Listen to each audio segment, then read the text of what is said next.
so fast, all tied up like a captive. I want you. Used to pay to my mind life, standing on rainbows, playing it cool. I haven't felt this in ages, and I know no patience. So won't you please stay a bit longer? You're making me stronger, making me stronger.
Stay a bit longer.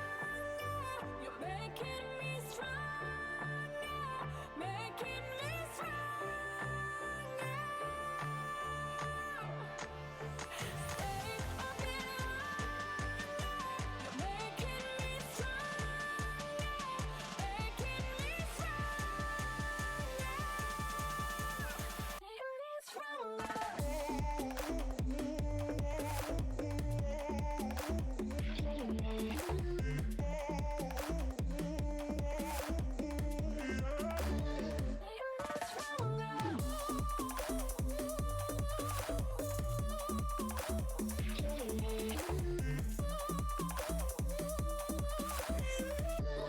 do to make you stay a little longer. You're making me stronger, making me stronger. Stay a little longer. You're making me stronger, making me stronger.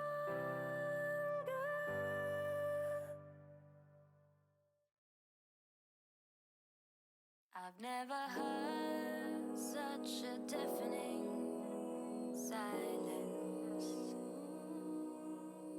I never thought I would be so in vain. And the world can't revolve around. Hello, hello. All right, yes, good. So we have all the pieces working. Hi, Bill. Just getting a few bits set up here. I need to be careful about which tab I open up because the captioning is just capturing a Chrome window. And I'm trying to post like my, hey, come see me, I'm live, in a bunch of Discords. And I need to be careful about which Chrome window I end up clicking on, really. But since I'm in Discord, I don't have to worry too much about it.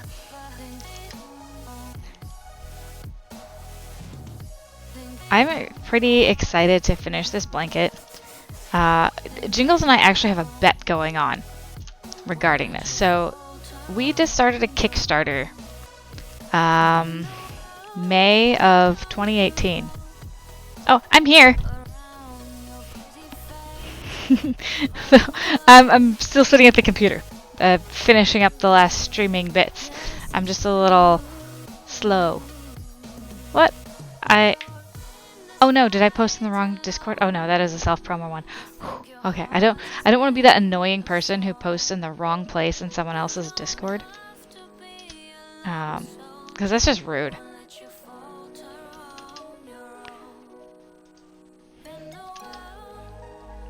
Yeah, I realize that I am definitely out of the camera view. I don't... The camera that's closest to my head for, like, face views actually doesn't even work. It says it's on, but I don't think it's actually seeing me. I actually ate already. I had a chicken pot pie, like the little banquet ones that are like 99 cents. When I go shopping, I get a couple of those, and that is what I eat on stream nights. So I come home, pop one of those into the microwave, and yeah, do the thing. Eat. Tasty. Try not to burn myself.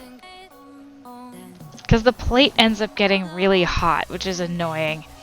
That the plate gets just as hot as the rest of it. Like, it makes sense, the plate's sitting in the microwave, but there are some types of plates that don't get so hot.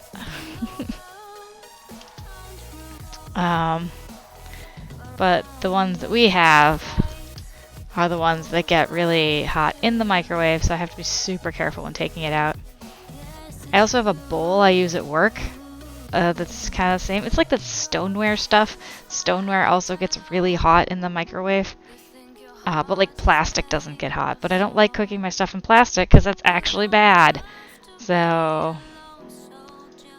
I try not to put plastic in the microwave. But I do it anyway. Because I do. Alright. Okay, cool. Yeah, it's cheap. It's fast. I gotta shut the door before Crazy Corgi comes in because she has been super, like, super excited. The little Corgi had a birthday party this past weekend, and she got so many toys. So many toys. She doesn't know what to do. Her little Corgi brain is exploding. I think she's actually hanging out with the roommates. She's a roommate's dog, not mine. Not mine. But yeah, Kim, roommate, just got home. I need to turn this guy on here. Can you see this? Yeah, you guys can't quite. So you can. Yeah, you can see this. So I got this thing, clamp thing, and I have a Kindle Fire on it. I'm logged into it so I can see the chat without being like, what's going on? I need a puppy too. I would get a chihuahua. No, I do not want a chihuahua. Oh my goodness, no. Alright, connect to chat. Cool. We are good to go. Alright. Let's see. If I got a dog, I really like Ripley. Ripley's an amazing dog. So she has totally turned me on to the possibility of getting a dog. I don't usually like dogs as much as cats. I like playing with animals, but I don't like usually like living with them because I think dogs smell. They do not smell good to me. So, but Ripley is kept very well groomed, so I don't have to, like, she doesn't smell bad. They groom her like once a month, or they take her to the groomers like once a month. Maybe more often than once a month. Damn, I really need to put my glasses on. Like, I can see this, but looking up and trying, and maybe it's just like the white on black is really difficult. Well, that text is gray. That text is white, and that text is just too small for me. Get you a ferret. Yes, actually, I'm totally open to a ferret. I know they stink, though, too, if you don't... Apparently, they like baths, so you could bathe them and they won't stink. Like, it's not like cats that are totally... Most cats are averse to water. I think I saw a YouTube... a GIF recently. One of my friends posts lots of GIFs on Facebook.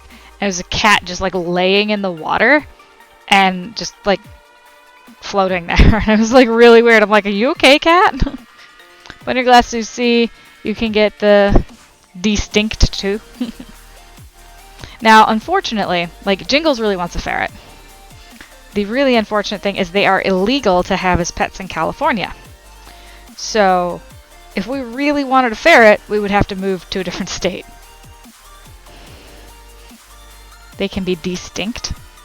I would just want to make sure that that's healthy for them. You know, like people declaw their cats and stuff, but like that's bad.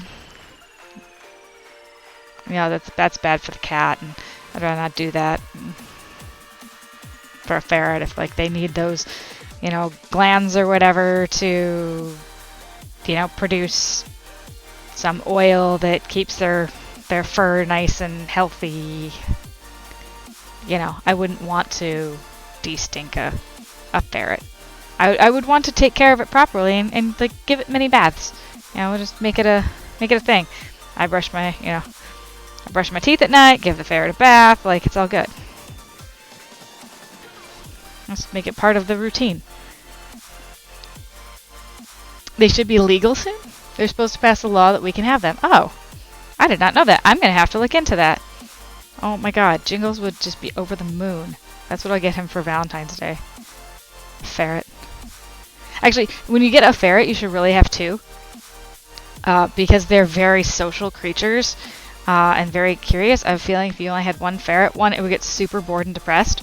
And two, it would get into everything. It would find a way out of its cage, and it would just do whatever. And you'd come home to find, like, an exhausted ferret sleeping on your pillow, all cute-like, and, like, the rest of the room destroyed. PetSmart sells the stuff for them and food. Oh, that is super weird. Like, why would you, as a company, why would you waste the money in, like, shipping stuff to a store that no one's supposed to be able to have that creature in the state? I mean, maybe they just figure people have the creatures anyway, and so someone might as well provide for them? Because that would kind of suck if you know, well, you shouldn't be smuggling in animals anyway, but, like, if you happen to somehow have a ferret, even though they're illegal, and then have no way. Well, now we have Amazon. Like, what am I talking about? I was saying no way to get supplies to, like, feed them and stuff. No, we have freaking Amazon. Yeah. Why does Petco have that stuff? So, Petco having contraband, right?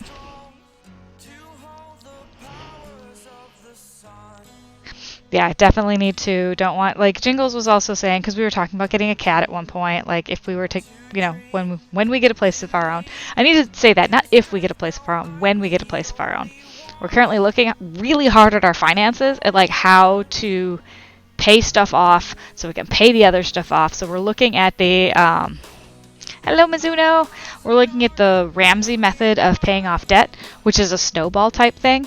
So any extra money, you target one of your debt things. Like, I had some dental bills, and like that went on like an interest-free credit card, but they say target your lowest one.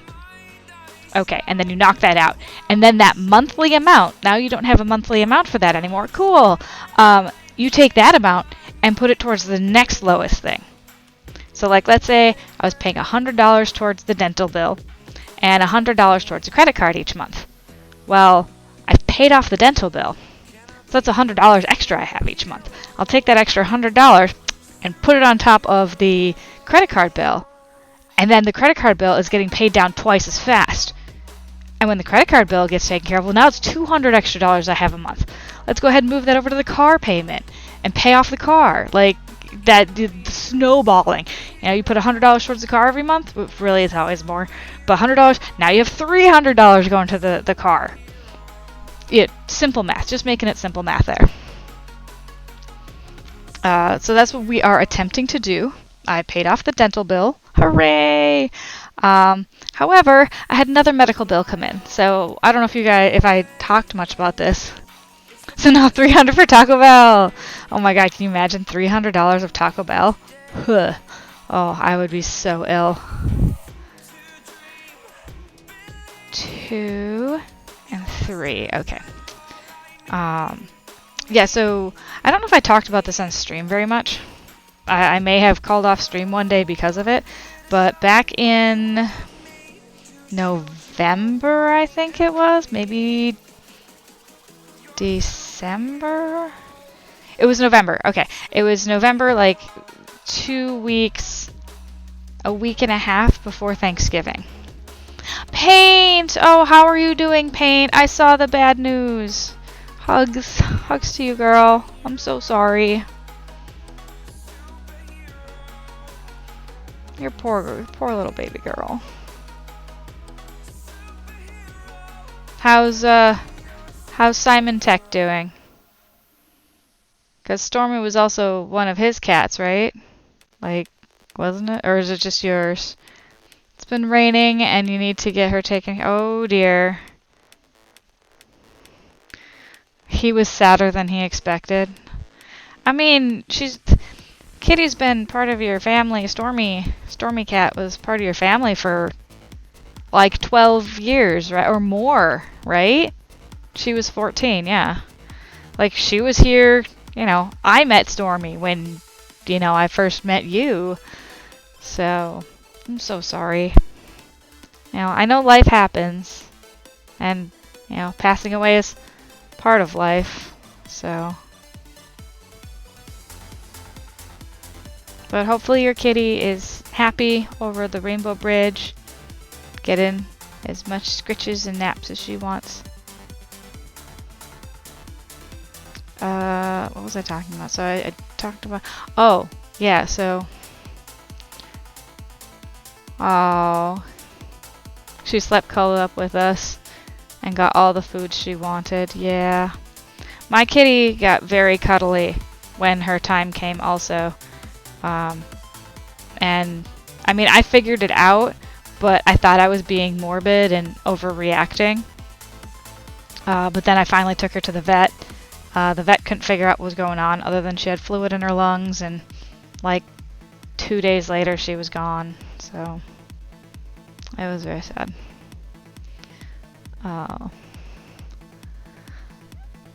So I was talking about my debt and stuff, and I had to pay off a dental bill because I only get dental insurance, you know, at this rate, every 3 jobs. I'm an employee long enough, or the project lasts long enough where I can have dental insurance. And I wish dentists wouldn't be so judgy. My first dentist out here was kind of an asshole. I hadn't been able to get dental insurance for like 6 years because everybody was only hiring me part-time. And part-time individuals aren't usually eligible for benefits. So I was working 2 part-time jobs and 70 hours a week with 0 insurance and 0 like staff, you know, actually like I wasn't a full-time employee because each place was registering me, scheduling me for 35 hours. Do the math there, it's 70-hour weeks and you have no health insurance. So that was pretty awful. So anyway, dental bill got paid off, and in November, right before Thanksgiving, like I said, a week and a half before Thanksgiving, I got a kidney stone. And I didn't know what it was, but it was very weird, you know, very acute pain. Started off as a dull pain where I felt like, hey, oh my goodness, Blue Feather! The one guy that tried to climb a mountain. Cheers. Yeah, it turns out he couldn't get over it. I couldn't get over it. It's like the game, that really weird game. But thank you. Hi, welcome. So I was talking, yeah, I got kidney stone. So it starts off as like a pain. I thought I pulled a muscle. So I'd been stretching and stretching throughout the day. And it wasn't helping. I was like, wow, did I like really pull something? Like I thought I pulled a muscle on my side. And you know, for the rest of the evening, because like the pain started at like 4:30, you know, it was almost the end of the work day. I headed home a little early, just because I was super sore. But as the night went on, it just kept getting worse and worse. And by the time we went to bed, what I said to Jingles was, how did I phrase that? I said, you know, if this pain kicks up another notch, another like 2 notches, I'm going to be screaming. And then I was like, wait a second.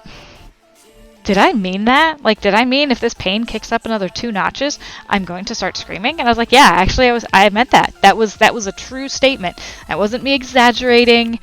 That was actually a true statement. So I said that. I thought about it for a minute. And I was like, the pain's on my right side. That's where your appendix is. I was like, I think we need to go to the ER. So we did. Went to the ER at midnight, like we left the house at midnight.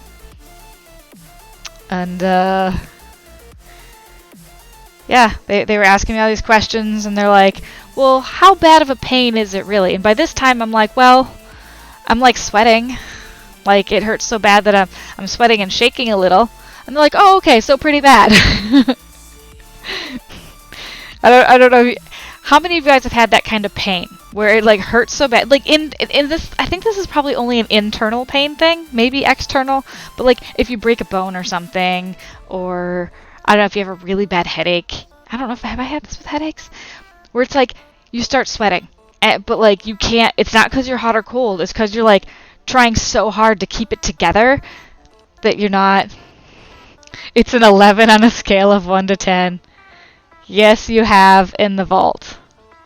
Yeah, I mean, I know I was, yeah, and that was internal pain. Like, that was cramps. Like, I get cramps so bad that, like, I sit there and I start sweating, but, like, I'm trying to keep your shit together, trying not to freak out. You don't want to just sit there and, like, you know, you don't want to be obnoxious, so you try to deal with it. And so with this pain in my side, on my right-hand side, where I thought I was having appendicitis, and they were not, like, moving fast at all. And I took that as a good sign. The thing is, had I had a fever, which I didn't have a fever, had I had a fever, they would have been, like, working much faster. Like, you don't have a fever. We're not, like, they didn't say they weren't worried about it. But they were definitely not in any sort of hurry to, like, treat me. You know, it wasn't an emergency in their eyes. It did need emergency treatment. So if you're not aware, kidney stones, what it is, it's a buildup of crystals, like stuff in your kidney starts to crystallize. And this usually happens when you're older. And it also happens if you don't drink enough water. You need to flush out your system. It needs water. Cause have you ever had, like, you know, you've done that salt crystal thing, you know, where you put the stick on top with a string coming down into a mixture of sugar water? Crystals. It makes crystals. Yeah, they hurt like a bitch. So yeah, mine was a very slow onset. It wasn't like sharp pain. I mean, it was later on. It really was. I was like rolling around in bed, like whining like an injured kitten. It was bad. Like, and you just start sweating again, being all in pain and all that. So you drink lots of water. I mean, here I am being a bad example, you know, 2 months later with soda.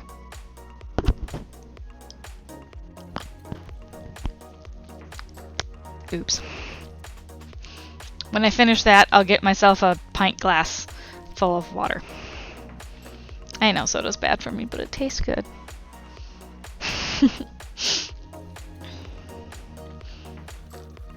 Put away the soda.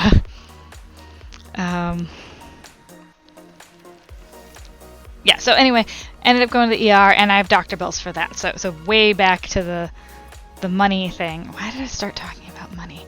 Anyway, I paid off the dental bill. Now we're working on paying down the what's the next thing on the list? I think the next thing on the list is a credit card. I asked the hospital, and for some reason this is a tip, like a trick, and I don't like a life hack kind of thing, where you ask the hospital for an itemized bill.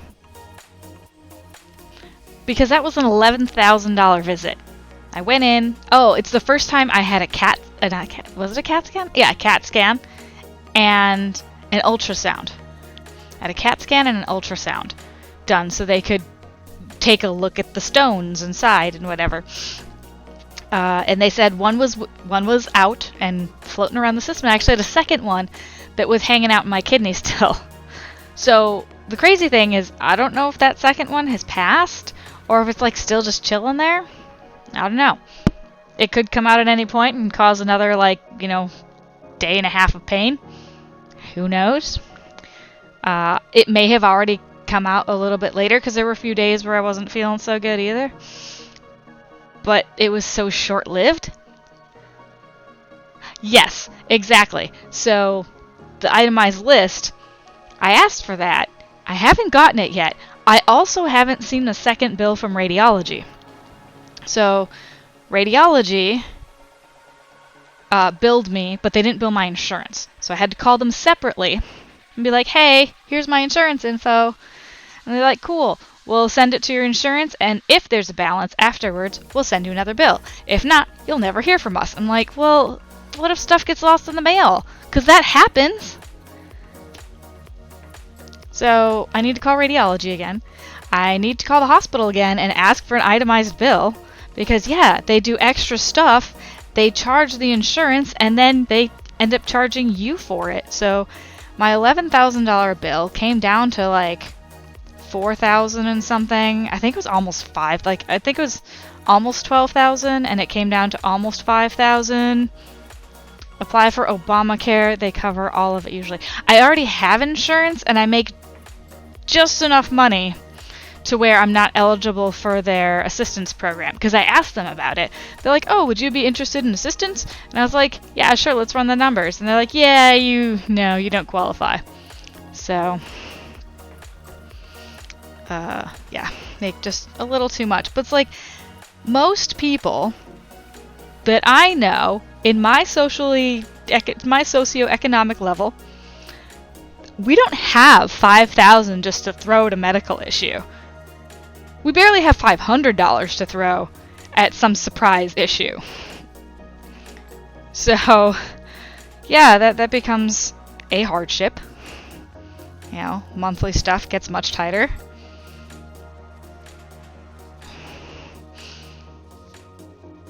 Yeah, so... And I'm not, like, here's the crazy thing. I have a good job. So, was this me, like, 3 years ago, where I was struggling to go from job to job because I was only getting like projects that lasted a few months, and I was only getting paid the minimum that I would have even stayed in California for? Like, yeah, you either pay the bills or eat. Yeah, I kind of need the food to keep going. You know, if I pay them a little bit each time, you know, maybe they won't send me to collections, because that's what they told me when I got on the phone with them. And I'm like, well, I can pay you X amount of money a month. And they're like, well, that's not going to be enough, because you need to pay like X plus $200 a month to keep from going to collections. And I'm like, you're already telling me that you're going to send me to collections without me even paying a cent within like 3 weeks. Like, I'm telling you, I will pay you monthly. And I'm telling you the amount that I can afford to pay you monthly. But you're already telling me that's not good enough. We're going to send you to collections. I'm just kind of like, really? If you pay them $5 to $10 a month, they can't send you to collections. And it was going to be more than that. It definitely was. So I was like, yeah, okay, so that's good to know. And I thought that was the case. I really thought that was the case. If you're making an honest attempt to pay, like, then they can't do that. Like, but you still have to give them something.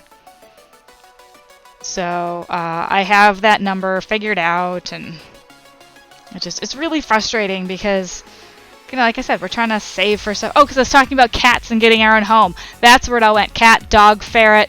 That's why I talked about money. Okay, God, that took me forever. Yeah, so ferrets. Yeah, ferrets currently illegal in California, but I need to look up what you're talking about. If you're paying something, at least, yeah. But yeah, so I paid the dental bill off, and now another thing. Woohoo, another bill to pay off. And like, I feel guilty. How crazy is this? I feel guilty that I had to go to the ER. Let's just think about that. I feel guilty that I was in such pain that I had to go to the ER, and now money that we could have put towards paying down credit cards, paying off a car payment, putting towards a house, I feel guilty that it's going to take us that much longer.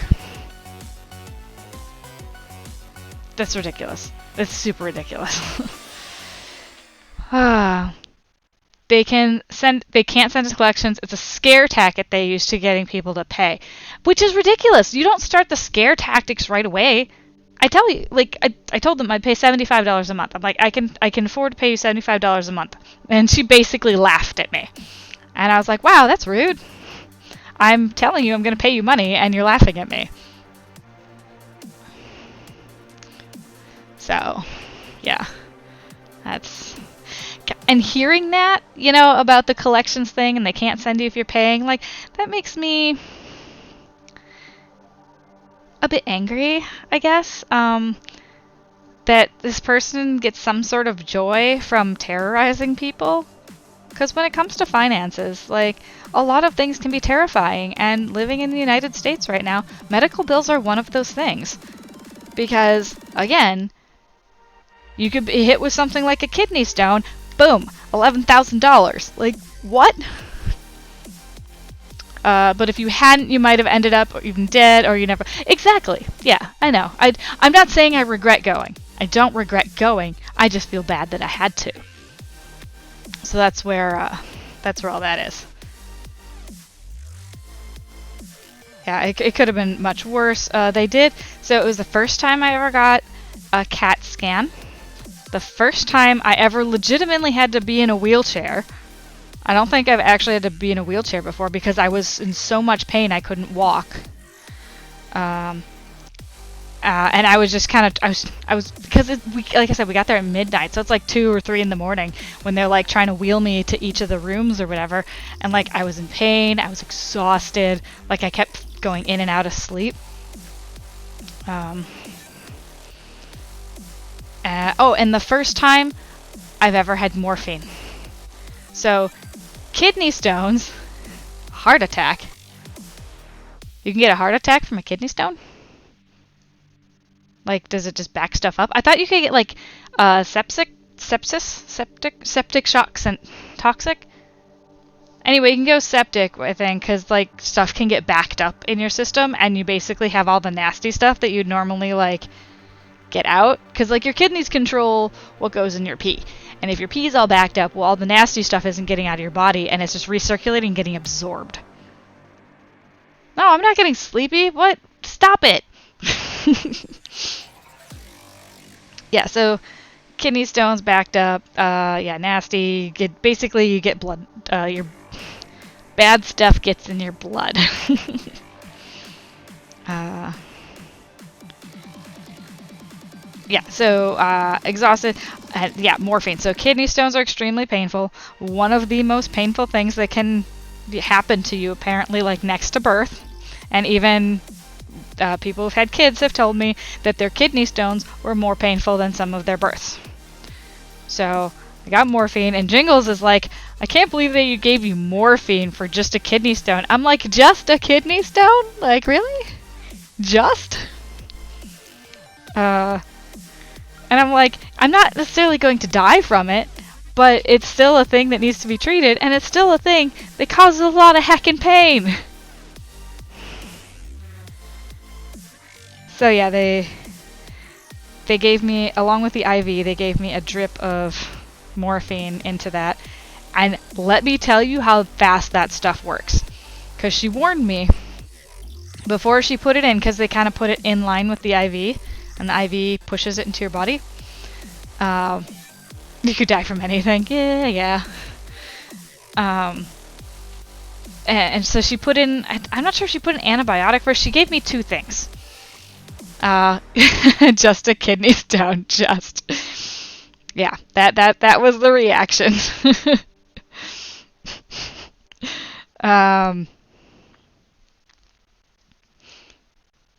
But she's like, okay, this next one I'm going to give you, it's really strong. You might feel a little woozy. You might, it's very strong and people have different reactions to it. And, it's a little syringe, maybe, probably, and they're small around, but they're probably maybe like 2.5 to 3 inches worth of fluid in the tiny tube. And she's pushing it in to the IV. Before she's done putting it all in, I just go, whoa. Because my head started feeling all sorts of tingly. And she's just like, you're feeling it already? And I'm like, what is that? Because she just said, I'm going to give you something for the pain. She didn't tell me what she was giving me. Yeah, so she puts it in before she's like done pushing the plunger down. I just go, whoa. And she laughed. She thought it was really amusing. She's like, you feel it? Yeah? And I was like, yeah, what is it? Morphine. Oh, you just gave me morphine. Got it. But yeah, it made me feel like I was floating. It was just, I mean, it was a neat feeling. I don't know if I'd want to constantly experience that, because I know that's one of those really addictive drugs. I don't know if I'd want that feeling all the time, because then I would just be like, okay, cool, feeling is neat. I can't do anything because like my body doesn't feel like it's attached to itself anymore. That's pretty much what it was. I should have asked for more. I think if I would have asked for more, they wouldn't have given me the painkillers to take home. So they gave me a strong painkiller for when I came home, because I was in and out of there in 5 hours. And I made the mistake of saying to the lady, I'm like, wow, I'm at an ER. I'm at the major trauma ER of the area. And they told me this after I said this. I was like, it seems pretty quiet in here. And she actually got a look of like terror on her face. She's like, don't say that. Don't say that. Because if you say that Q word, Q, letter Q, if you say that Q word, stuff starts happening. So, and you know what? I believe that now. Like, you say stuff like that, oh, hey, it's kind of a quiet night. Well, now you just got something crazy coming through the doors. And something crazy did come through the doors. As, like, I'm, getting my discharge papers and my instructions and all that, they never asked for a sample. I found that kind of strange, because I would have liked to know and they said there's like 4 different things that a kidney stone could be made out of. Like, often it's like a calcium thing, and that is why people say drink lemonade. But she's saying that there's other things it could be made of too, like it could be a fatty one. It could be an acidic one, like acid can actually crystallize and form up hard. So drinking lemonade, if it was an acid one, could actually make it worse and bigger. So it's like, oh, nope, you don't want to do that. Anyway, so while she's telling me all this, I'm having trouble hearing her because they just had a patient come through the door, which they were talking about you need to get the restraints for. And I just kind of look at Jingles, and Jingles has a very amused look on his face, because they said something like, they gave a number. And the number apparently corresponds with the severity of, or the level of restraint they need to give. And he used to be an EMT. He used to transport patients who were mentally unstable. That was his job. They would transfer them from their place of holding to like a doctor appointment or to the hospital or to another facility. So EMT, but mostly transport. And so he worked with people who would occasionally need restraints as well. Whatever number they gave for this patient coming in the door, he kind of looked at me, he waited for the nurse to leave, and he's like, that's a pretty serious level of restraint. We weren't allowed to use that in the ambulance. So, pretty rowdy patient. Very interesting end to my evening. I felt a little bad that I had said that Q word, said that it was quiet to the nursing staff, because then they just got this other crazy patient in. I mean, here I am, quiet individual, not doing anything, being like, I'm in so much pain, please just help me, lying on the bed. And then you got this other dude, like, oh, what was he saying? I don't know, but he came in with the cops. And the cops, hey, Talabrina! And the cops said something too, like, they found him in the garage with like a cinder block or a brick or something like that. And he was holding it, like cradling it. It may have been like the guy was like cradling a cinder block or cradling a brick.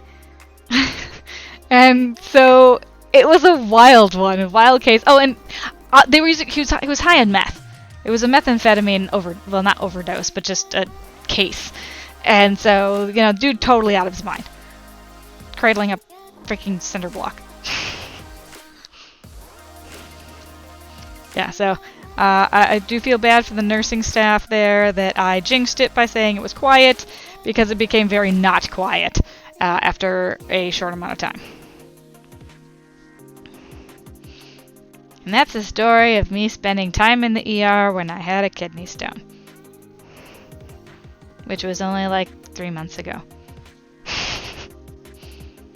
Talabrina, you probably have some like hospital stories, right?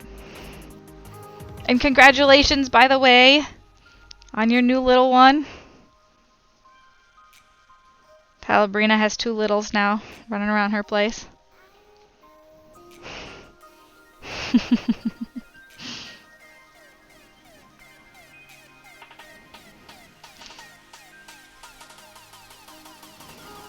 Oh, so for those of you guys who may not have been around, this is my second stream, I think, working on this blanket. As you can see, it's not just the second time I'm working on the blanket.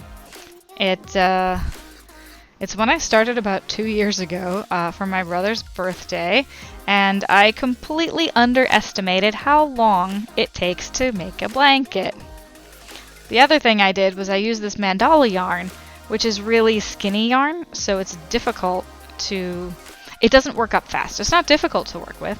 It took a little bit of getting used to because it is thinner than most of the stuff I've used before. How much more you got to go on blanket? Alright, so...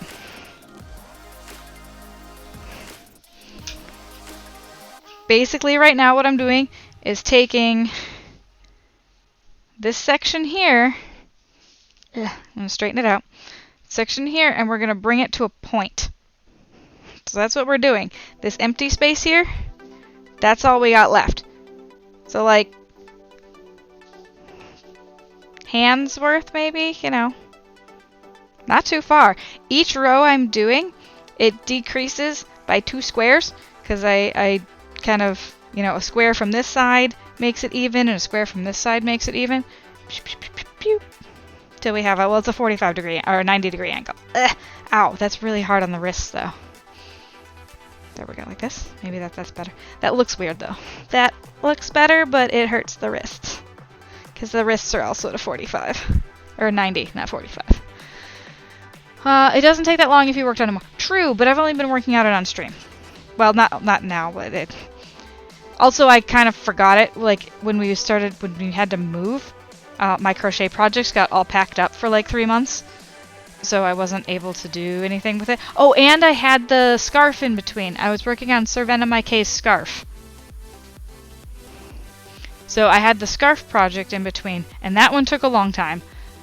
Because that one I had to be stitch perfect. So if I made a mistake, I had to go back. There are 3 mistakes in that scarf. 3.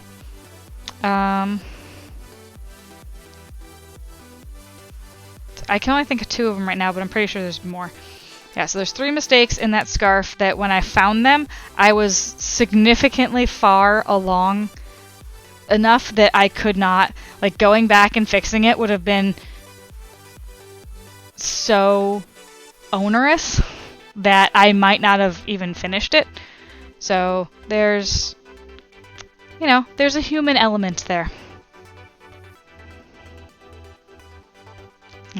You can tell it's homemade. If, you know, if someone's looking to, like, check if it's perfect, it's not.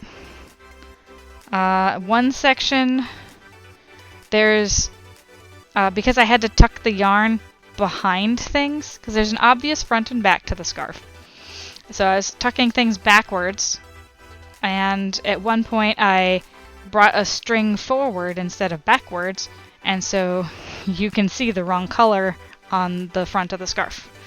And that's for one stitch. Like, it, to me, once you see it, it stands out like crazy. I can't unsee it. Even if I look at pictures of it now, I still see it. The other one is that I had all the letters outlined in purple. The background was black, the letters were done in white and they were outlined in purple. And on one section of one of the letters, it's probably like 6 stitches long. I forgot to outline it in white. So I forgot to switch to the white. So there's about 4 or 6 stitches that are just purple with no white line. I didn't go back and fix that.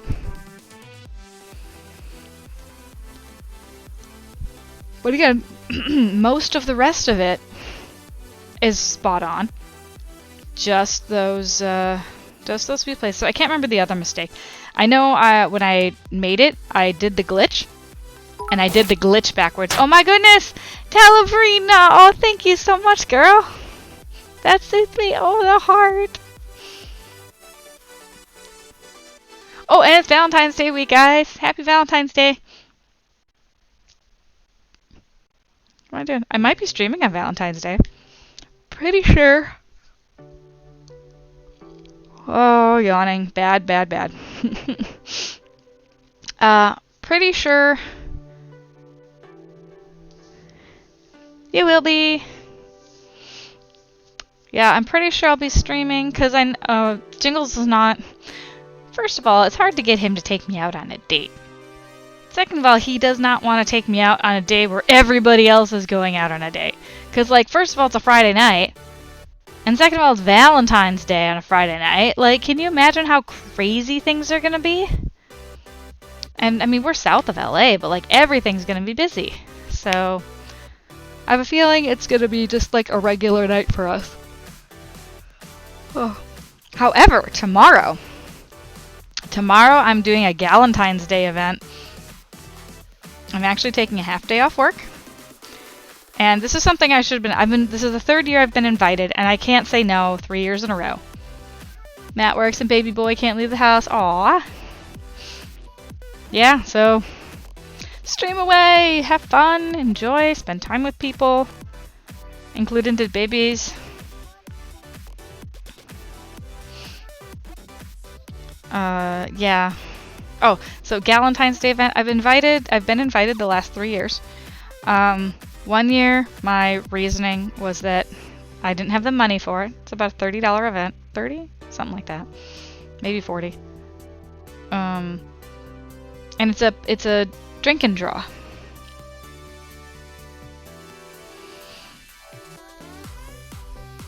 Oh, excuse me. I'm yawning. I don't like it. So it's a drink and draw event with some of like my favorite people.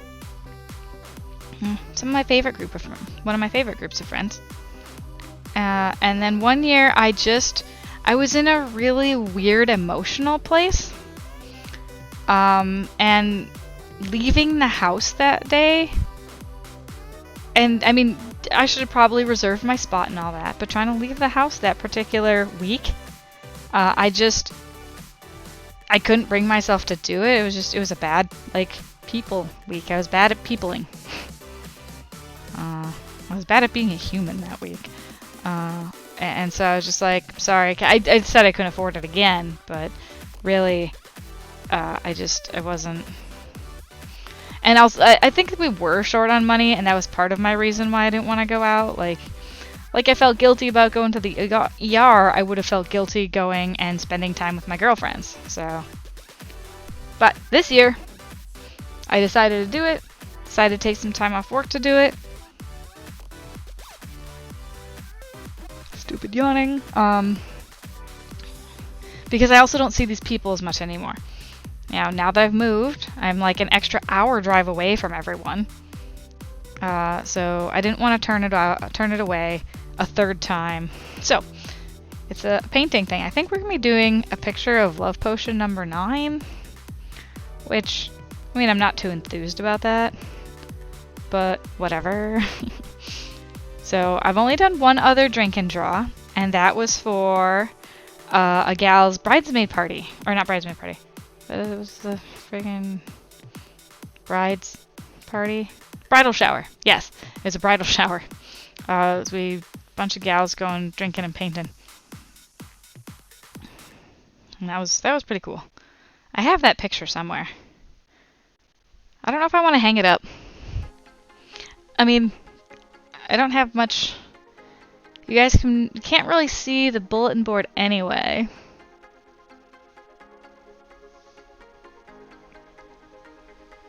If I was to hang it somewhere, I would hang it above the bulletin board so you wouldn't even see it at all. But it's a nice picture. I don't really draw, and I've never painted. Like, it's my first time like actually painting with not like the cheapy watercolors that you use in elementary school. So it's the first time I've ever painted. So I get to do it again. Yay.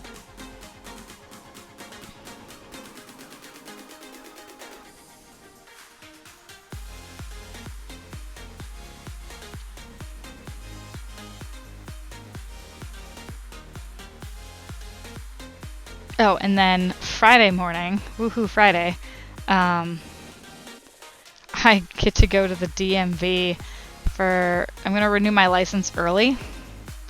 Because it doesn't go, like it doesn't reach its, my birthday's in June.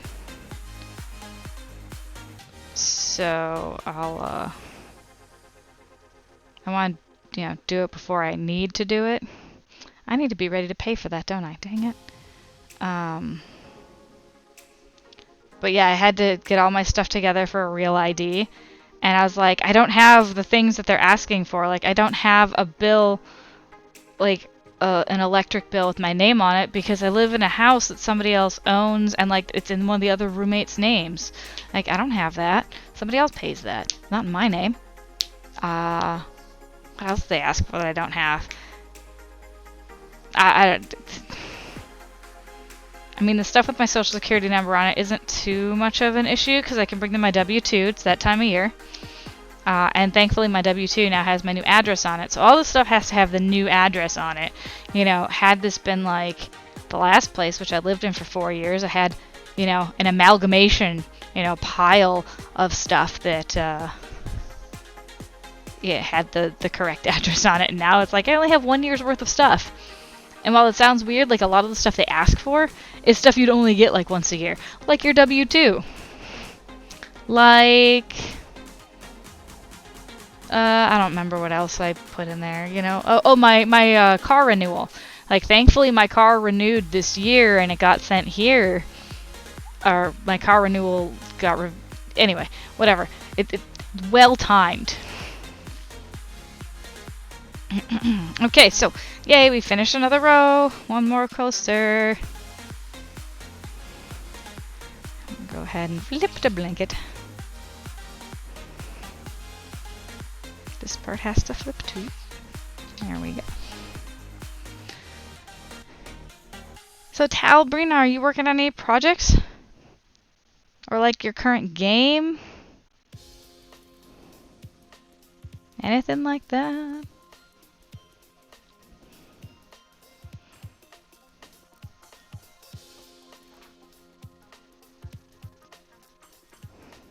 Alright. Also, how's the volume? Because last time I streamed, I had to turn it way up. So I want to make sure that it's still cool. Because according to OBS, it keeps putting me in the red. Like I am way too loud.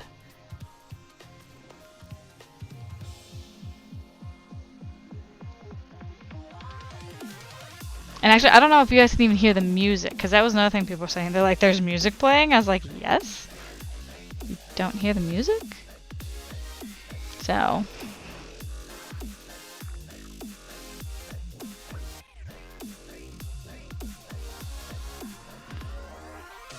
No.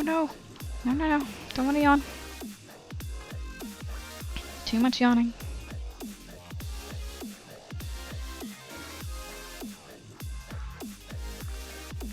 Okay, so let's see. Time check, 8:49. All right. I started just a touch early, not really that much early. I started like 7:58.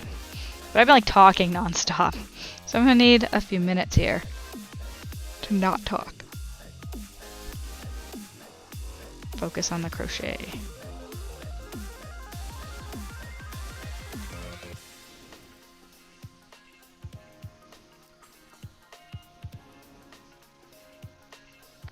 Oh, okay, so I have a question. For those of you who crochet and or knit, and you make homemade gifts for people,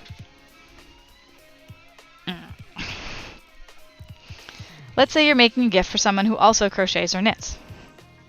Well, let's say that both of you crochet and knit. Actually, I'm being very specific here. I crochet and do other fiber arts like weaving. Alright, hold on. This is stupid.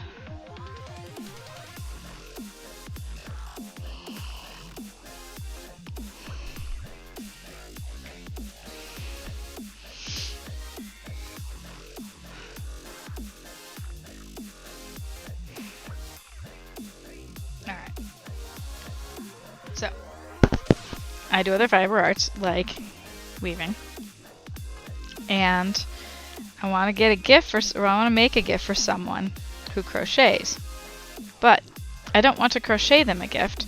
I would rather weave them their gift because they already crochet. And part of me is like, well, they could make this X thing for themselves. Also, if I made them a scarf, a crocheted scarf, they would know how easy it was and like probably feel like I cheaped out by doing something super simple. So instead, I want to weave them a scarf because that's something that they can't, like they don't currently have that skill. So is that a weird line of thinking? Like, I don't want to crochet a thing for them because they also crochet. So I'll do this other thing that they don't do. Or is that, I don't think I'm trying to show off.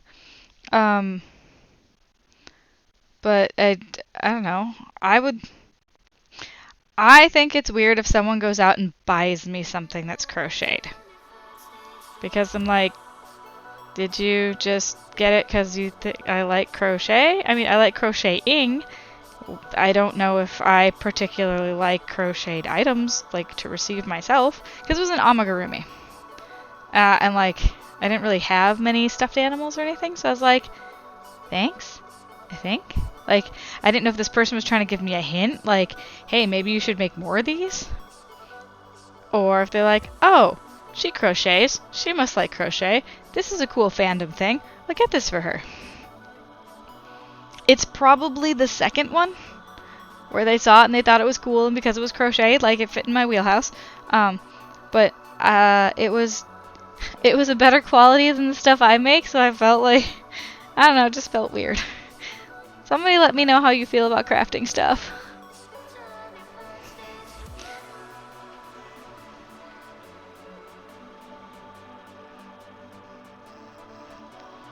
So yeah, the crafting bits.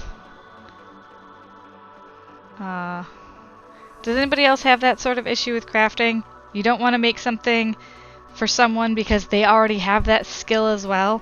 Like you don't crochet a scarf for a crocheter. You don't knit a scarf for a knitter.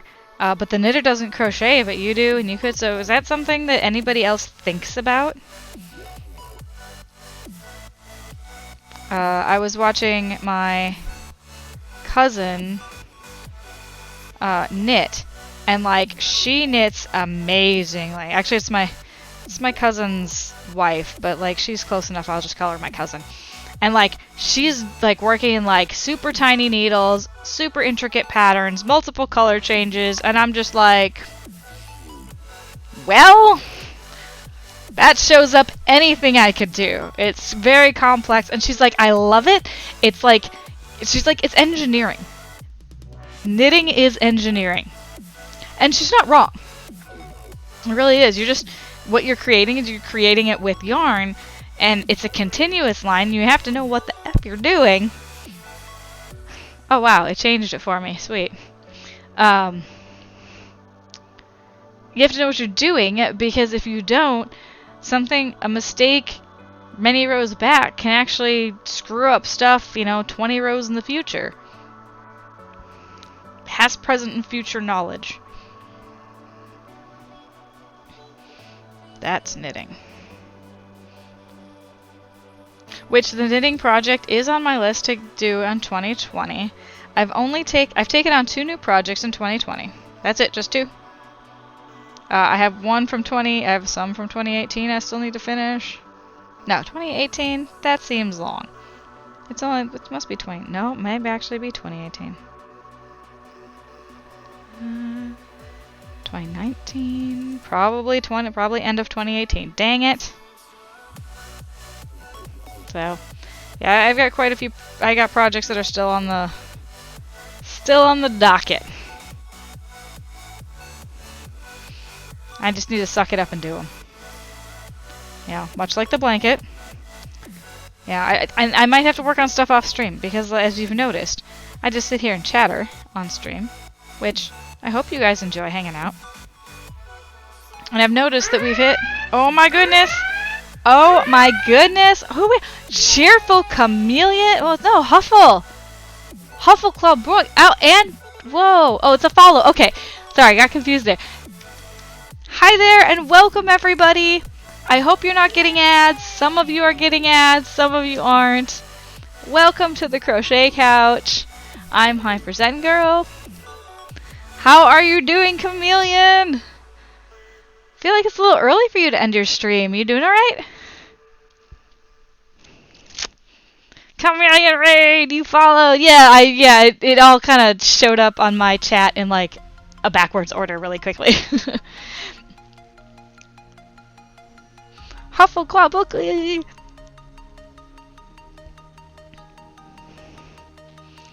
So, yeah, thank you so much for bringing everyone on by. What were you making tonight? More chameleons? More cute things? Were you making a new pattern? Oh, I also have news for you. It's not super big news, but it's cute. It has to do with your stuff. A new project, undisclosed, part of an upcoming design. Woohoo! Alright, so, my news for you is, I know I told you a while back that I had gotten your Foxy patterns. And, actually, you know what? I lied, guys. I said I only took on 2 projects in 2020. I took on 3 projects. I'm really slow with my Amis. Like, I couldn't do what you do, Chameleon. I'm so slow with them. So I actually have to stop, like, offering them as incentives for, my St. Jude stuff. Because I'm just so slow. However, so the fox patterns. It's about time that I make a animal for my niece, who's 6. 6? We'll say 6. She's 6. And, oh, wow, a flat piece. Holy cow. So yes, 6-year-old niece. Oh, this is so adorably cute that, like, I can't even, not that I can't say it, just, like, the cuteness overload thinking about it. So she asked for a fox. Her birthday's in June, so I have a little bit of time to do this. And she asked for a fox, because I asked my sister to ask her. And she's like, but she doesn't want any fox. She wants a fox that looks like the one from Anne with an E. And so I looked this fox up, and it's so adorable! Oh my god, it's just so freaking cute! I just need to find like a calico type yarn because it's like a dark brown and red fox. So it's like a rust colored fox. Oh, but it's just the idea of like taking your pattern and turning it into the Anne with an E fox. Like, I'm so excited to do it. Like, I'm ridiculously over the moon to do it.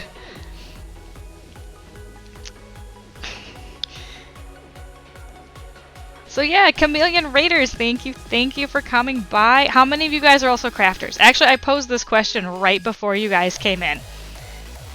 So, you don't know that fox? Yeah, I had to look it up. I don't know what the story is about, because I haven't seen Anne with an E yet, but I hear it's like, I think it's Anna Green Gables. Just, you know, sort of different modern twist on it. I think it's a Netflix show, or Hulu. It's on one of the streaming networks. So, here's the question. If I'm giving a gift, if I'm making a gift for somebody, and I crochet and weave, and I know they crochet, would it be weird to give them a crocheted gift? In this case, I'm opting to make a woven piece for this person, because I know they crochet. No modern twist, just a new version of the same story. Thank you, Hatchling. You love crochet gifts. Okay. So you like receiving them crocheted. Someone gave me a crocheted Ami a while back, and like I felt weird about it. I was like, is this a suggestion? Is this a hint that like you want me to make more Amis? Or like did you just see it and think it was super cute and because I crochet I like it? Like I didn't know what to think about it. But maybe that's just like 100% my insecurity with my crochet at the time. Because now if someone gave it to me, I'd be like, it's adorable! Where did you get those eyes? Like, that would be my reaction nowadays. You have a collection of your Ami from others, some of my favorite gifts ever. Okay, I suppose that's like a little different though. Because like it's I'm assuming some of it's your patterns. You're like, I made the thing, and they made the other thing of it, and it's amazing. Like, it's sort of still your creation in a sense. In a weird little way. Like the same way a grandma had a way in creating her grandchild. Maybe? I think it's some really weird analogies here. Okay, you see. You have a Ysera someone made and an Argy. Aww.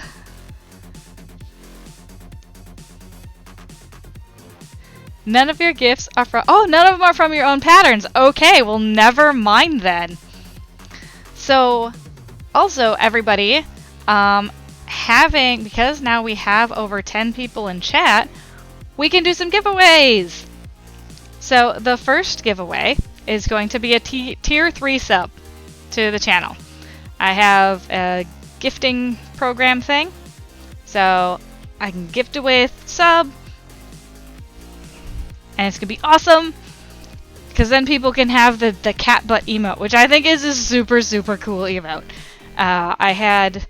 So my friend Todd, so if you check down below, Toon Hoppy is my friend Todd, and he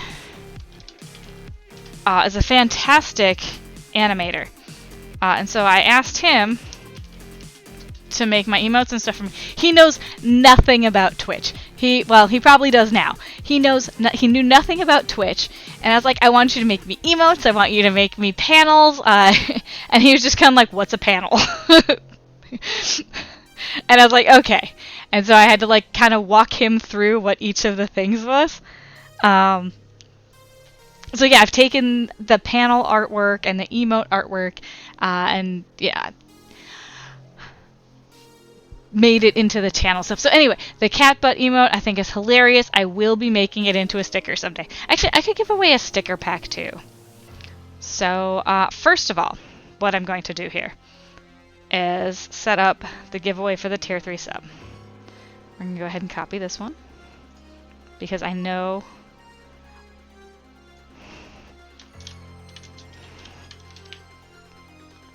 that it's all set up the way it needs to be.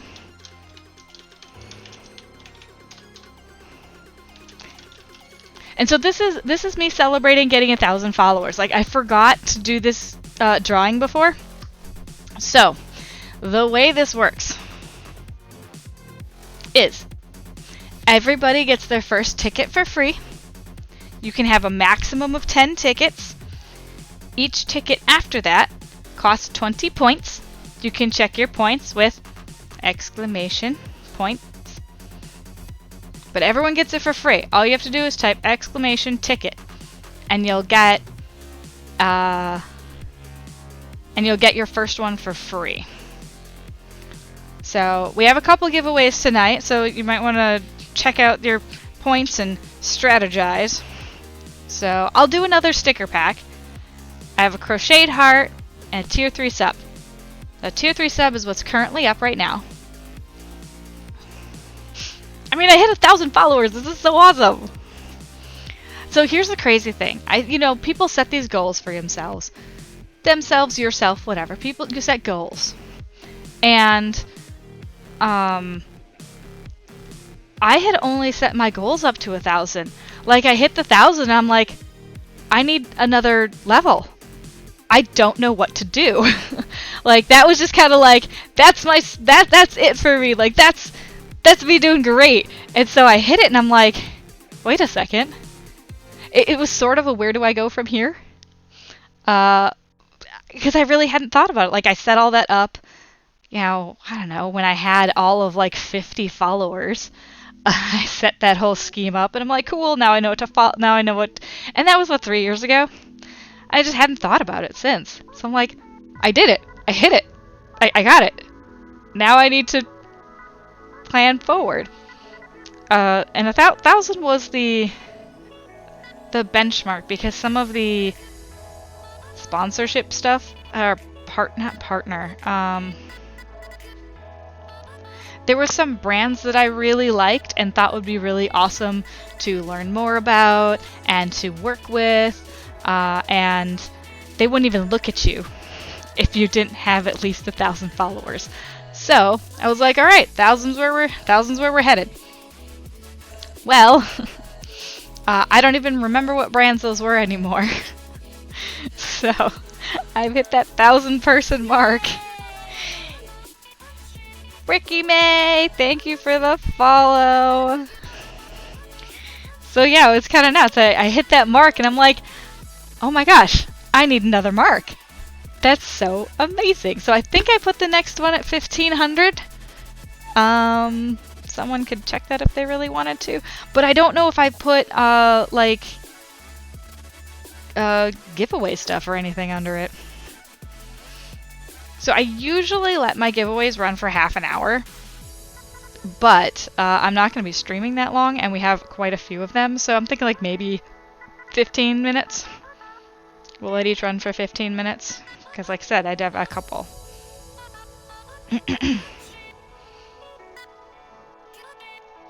And whoever wins the crocheted heart will get to choose the color.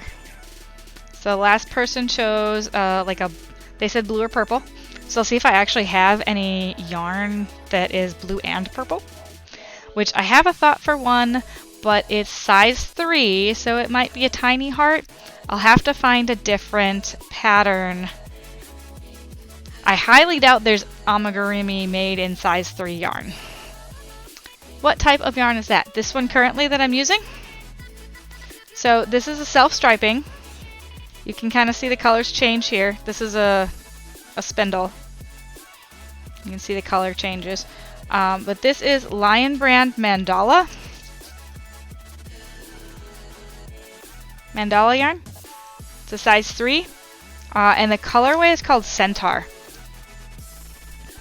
Which is kind of interesting. If I'm looking on websites or whatever, I haven't seen much Centaur color. It's one of their more masculine colorways. I felt like a lot of their stuff had, like too much pink or light blue and just not masculine colors. Traditionally masculine. You hate that yarn. Strong. Sorry, strong is a hate word. Or hate is a strong word. Oh, God. Hate is a strong. Wow, I need to read more better. Okay. You love mandala yarn. Yeah, this was the first time I've ever gotten to work with it, and it's like I want a project, like I want a decently sized project. So this blanket, I'm almost done with it. Like, it's a corner to corner. So the idea is that you work from one corner to the other. Alright, I'm gonna turn that a little. Okay, so this is gonna come to this like 90-degree angle here. Probably over here. So like where you see the table, that's all I have left to do. And each row decreases, and you basically make little squares with double crochets. So you have these blocks, little square blocks. And each row decreases. At this point I'm doing decreases. So you kind of lose a block at this end and on this end while you're going back and forth. And so eventually it comes to a point. You love corner to corner. I'm loving it too. Oh my gosh. Like part of me is like, I want to make another blanket. Like I want to skip all the amigurumi stuff and I just want to keep making blankets. And I want to do it out of the self-striping yarn. I don't want to do a graph can. I like how relaxing this is. This is what I remember crochet being. Because I made a ton of scarves. When I first learned how to crochet, I went scarf crazy. I probably made like 20 of them. For everybody I knew. Like everyone got a scarf on Christmas. You need hate C2C. Oh my gosh. And you hate Ami and you love it. Oh my goodness.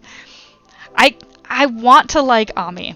And I'm trying so very hard to, but that's also why I have like 10 Ami projects in my queue, because I'm just like, I don't want to say I'm afraid of it. I'm probably more intimidated by it because I don't like them looking derpy. But that's how they turn out. And it just drives me up a wall that my stuff turns out derpy. But I need to do more of it to practice. It's kind of one of those things. I know in my head that the more I do it, the better I'll get, the faster I'll get, the easier it'll get, because I'll learn tips and tricks along the way. My fingers will figure out what to do.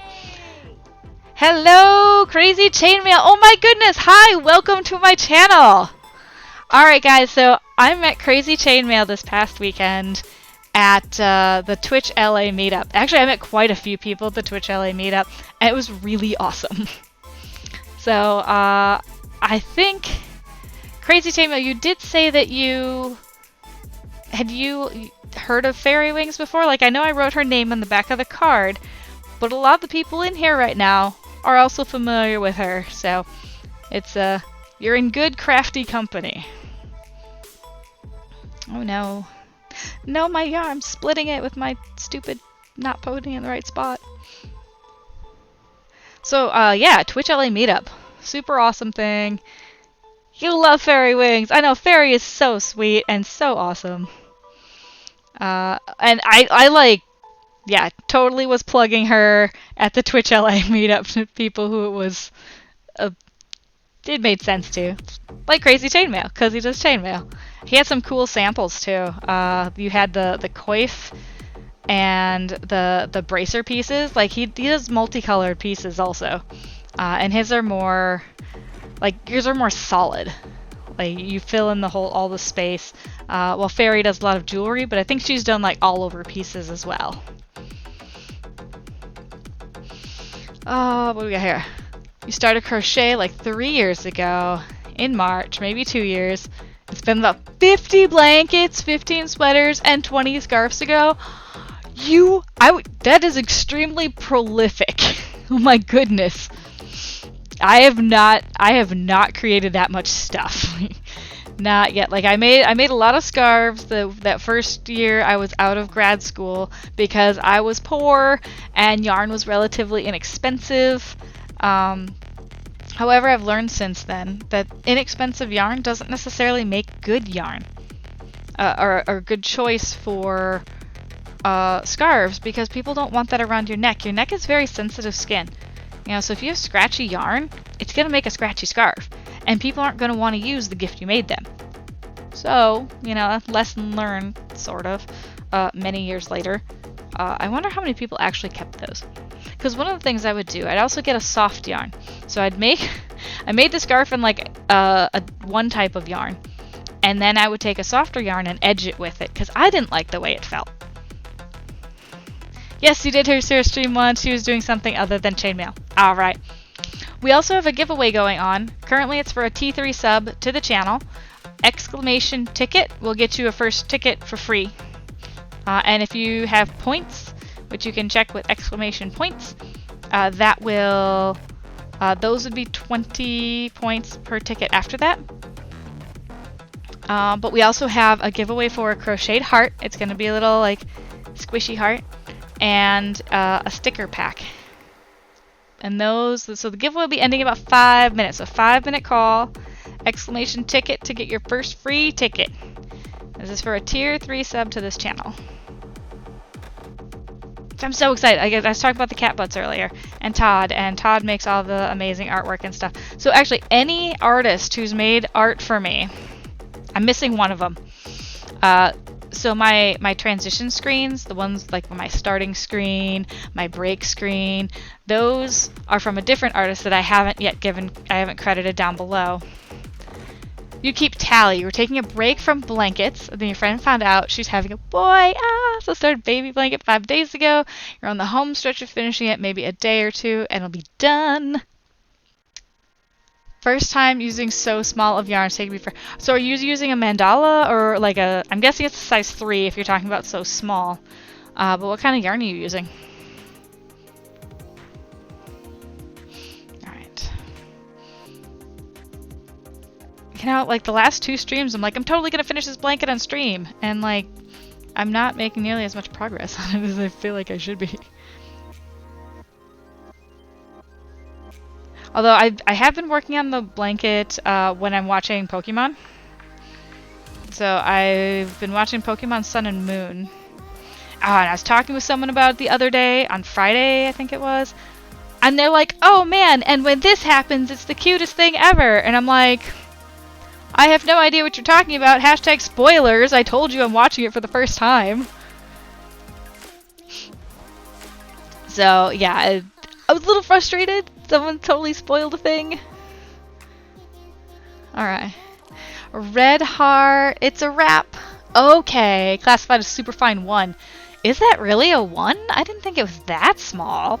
But maybe it is? Because it does kind of have like, is it the sparkly stuff?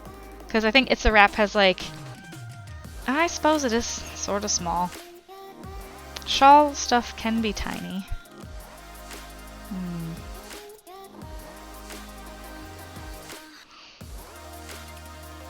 Yeah, so person talking about Pokemon stuff. Yeah, totally spoiler alert, so sigh. I mean, not like I don't think it's gonna totally ruin the show. It's not like they ruined Sixth Sense for me. Someone ruined Sixth Sense for Jingles, and now he won't even watch the movie. Won't watch it. I mean, I've seen it once or twice. Really, I only see movies like once or twice. Actually, there's 2 movies I remember binging when I was in like elementary school. VHS tapes, you know, I had to actually rewind it to watch it again. One was Jurassic Park. I got invited to go see Jurassic Park in the theater. And I was like, nah, dinosaur movies don't sound all that interesting to me. So I turned it down. I turned down going to a movie. Like, we didn't go to movies very often. I was like, nah, not interested. And like 6 months later, we get the VHS. I'm like, this is amazing! And they're like, well, you didn't want to go to the movie with us. And I was like, yeah, my bad. Oh, your hands are hurting. Yeah, small yarn. Like, it took me a while to get used to this. This is an E-hook. Yo, you probably can't even see that still. I don't want to stand up, though. There we go. E-hook. Yeah, it won't focus on that. Will it? No. Okay.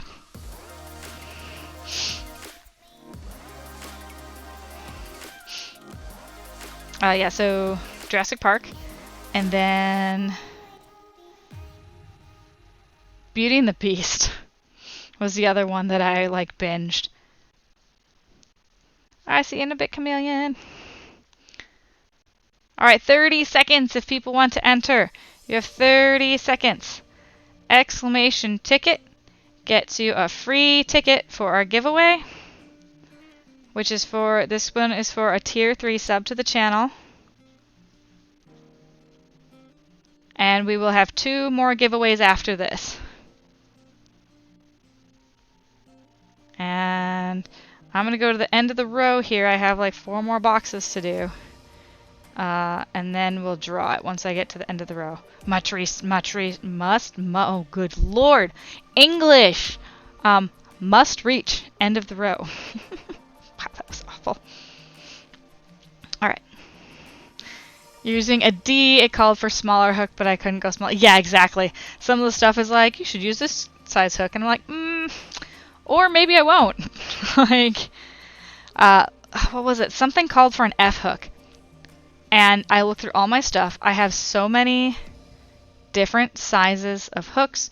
Like, you know, people would give me like kits. I had a friend, bless his heart, someone gave me a kit. I'm like, I crochet, which means I already have the hooks I need.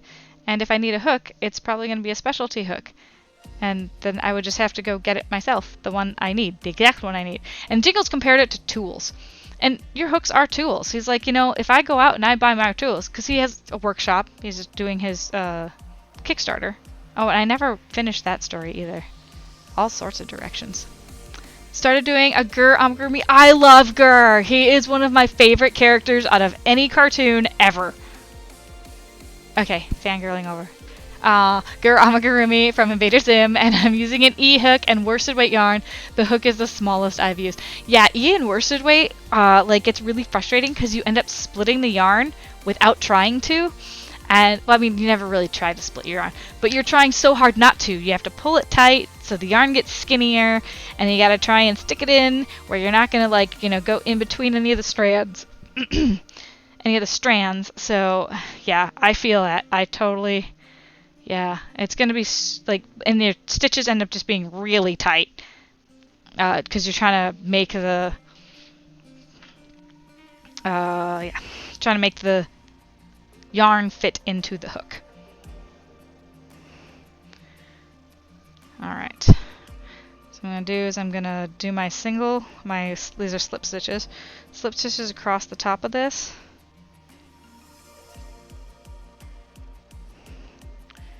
And then we can do the drawing. 1, 2, 3.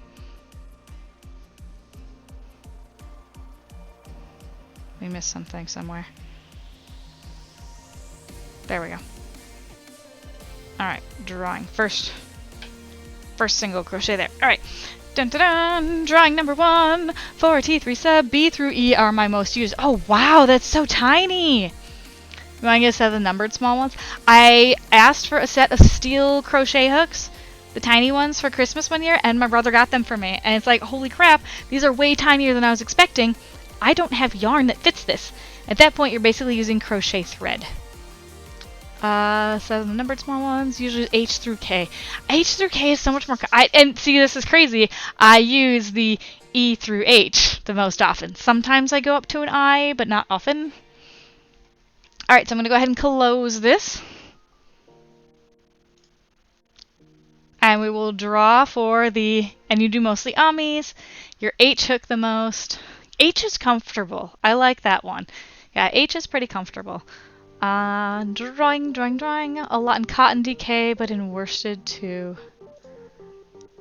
Breathless! You got it. So let me go to the site I need to go to for this. And this is through GatherBot.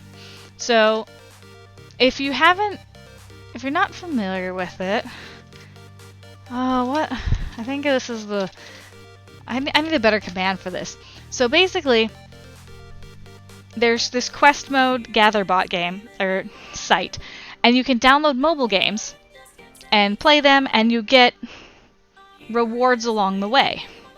So you could earn sub points, and it's like a little yellow submarine picture. You can earn sub points. Well, I can't sub to my own channel, but I have a ton of points.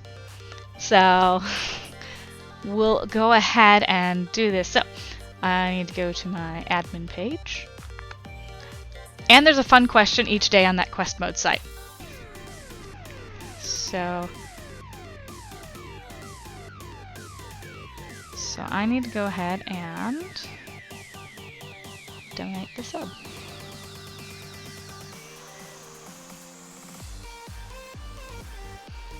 Select tier, tier 3. Recipient is Brattlus, Brattlus. Okay. Channel is Hyperzengro.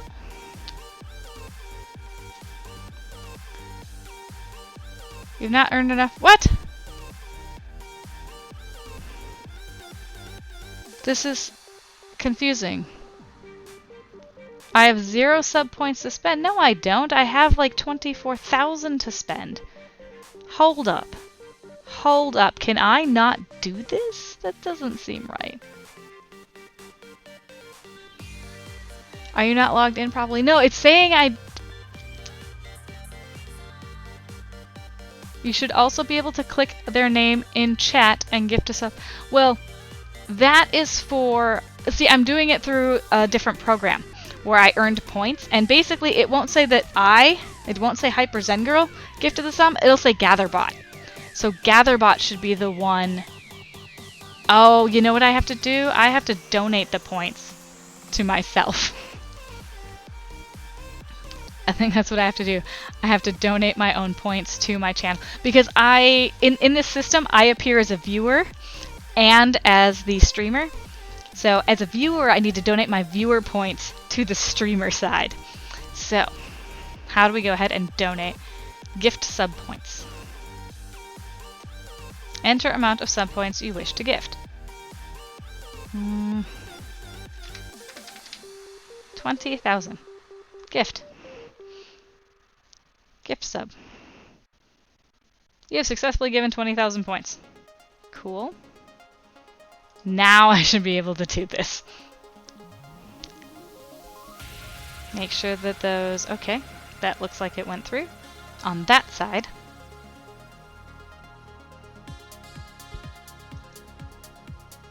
Okay, so... Let's try this again. That cost 10,000. Bradless. Claim free gift sub. To Bradless in the channel Hyper Zen Girl. Yes. Good. What? What do you mean 24 hours? Alright, well it says it'll tell me in 24 hours, within 24 hours of the gift of the sub. Usually it's pretty immediate. So maybe while we're hanging out here, and other times it tells me, sorry, you're not live, you can't gift a sub. So, it has gone through their system. Oh, I need to start the next giveaway. Silly me. And we won't be doing it through GatherBot. And so this is my first time doing the tier 3 one. So the gifting the points to the person, that's brand new. Actually, I probably could have gifted it. No, can I gift a sub to somebody? Hold up. Like maybe I didn't have to do it through GatherBot. Maybe I could have just gift sub points, redeem sub gift. Recipients, oh, I could have just did it from myself. Well, crap. Alright. Anyway. Huffleclaw, have a great night! Alright, starting the next stream. Elements one. Go ahead. And this one's gonna be for the sticker pack. There you go. And again, everybody gets their first one for free with exclamation ticket. What's in the sticker pack? That's a really good question. Thanks for asking. Alright. I'm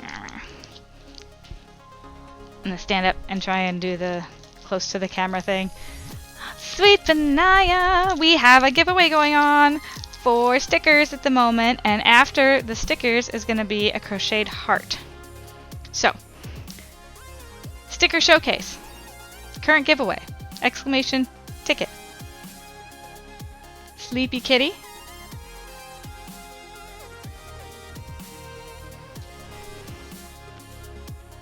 This is our tier 2 emote with the heart. There we go! Bradless! It gifted the sub! We just had to wait a few minutes. Yay! Welcome to the crochet couch! It worked! I'm more happy it worked! And 15 emotes shared in channel for everybody.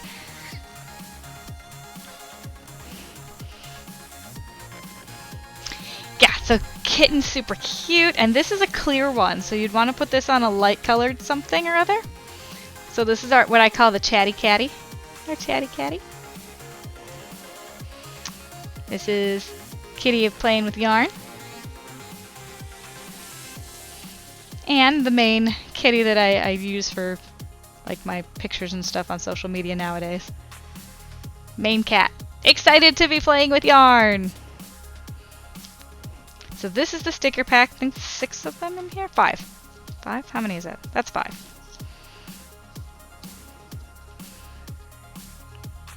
Wow, that's actually really blown out. I should figure out how to fix that. Cool.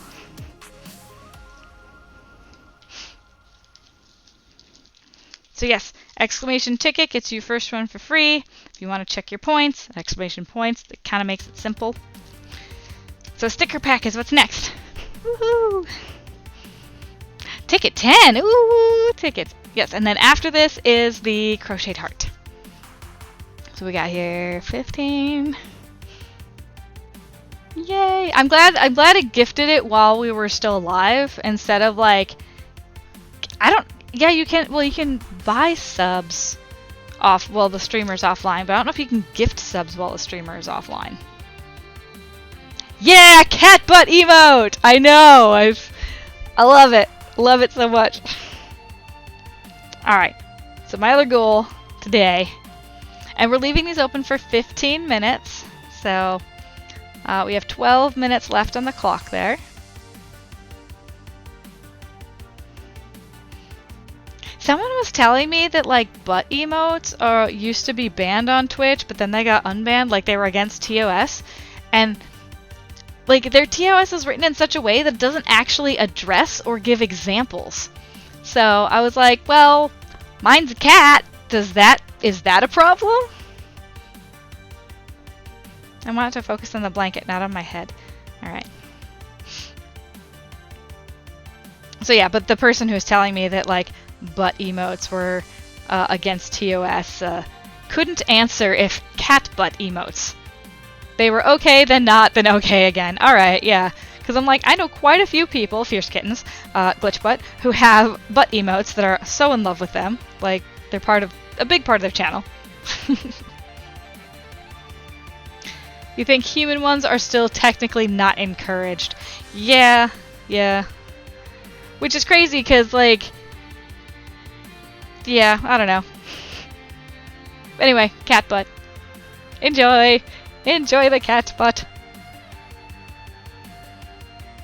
So hopefully, the next time that I reach my next, I don't know, 2,000 followers or whatever, we'll give away another T3 sub, and I'll have enough points to do that. You know, hopefully Gatherbot's still around. Like, for some reason I feel like that is, like, a way pie-in-the-sky goal. You have a friend who specializes in drawing critter or Pokemon butts. Oh my goodness. Oh, they don't want the overt sexual ones. Yeah. And, you know, trying to make a blanket thing like, no butts at all, you know, is easier on their end for managing stuff than, like, well, that one's not sexual. That one's a little too risque.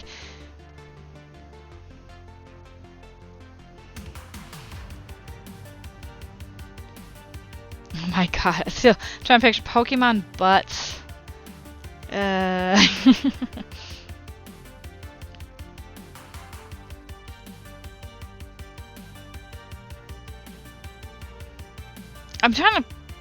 actually honestly trying to picture Pokemon's butts right now, which is a weird thing. Because you usually don't see them from the back. I mean, like Bulbasaur. Bulbasaur has some swagger to him, though. Doesn't stream much. But she's sort of known for her cartoony critter or Pokebutts. Aw, Pokebutts. That's a cool. Yeah, so like Bulbasaur's got like some swagger. Charizard's just got like, you know, giant tail, really. And you have all the fishes that don't really have butts at all. What else we got? Alright, so we do have a current giveaway going on for stickers if you're just arriving. Exclamation ticket will get you your first ticket for free into the drawing. Following, hosting, rating, subbing gets you extra points. And subs get 2 times the luck in giveaways. So it's like, in theory, I guess if you buy 1 ticket, it's like buying 2 if you're a sub. But Stream Elements does not share its luck algorithm, or when it's factoring, because it tells you what percentage of a chance so and so had to win. It does not take the luck factor into that. So that's an interesting little fact. Let's see. Can you post an instant like? Yes, Hatchling, you may. And if it does it block it? Good. No, it doesn't. All right. Because I know. Oh, I was so frustrated the other day. Someone was chatting with me, but always had to use a cheer mode because I had it on followers only chat, and the guy was like, "Well, I think it was a guy." The person was like, "Well, I'm at the max number of follows. Apparently, you can only follow 2,000 people," and he was at the max. You want to enter, but I don't want to win them all, so I will pass on this one. Ah, gotcha.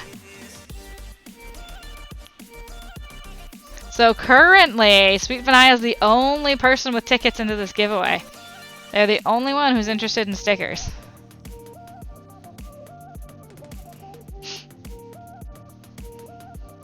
Ah, there we go, hatching. Yeah.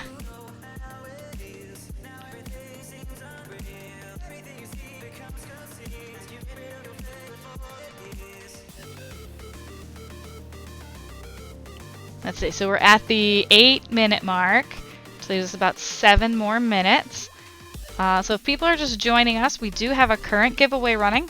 Exclamation ticket gets you your first ticket for free. And it's for some super cute kitty cat stickers.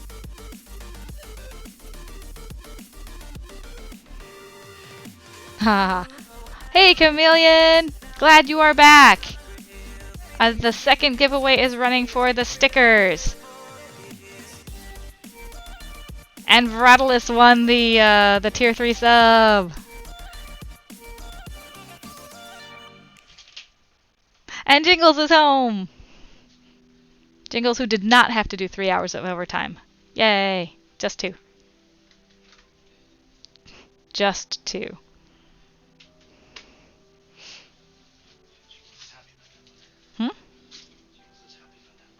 Jingles should be happy, yeah. Come home and not be completely exhausted.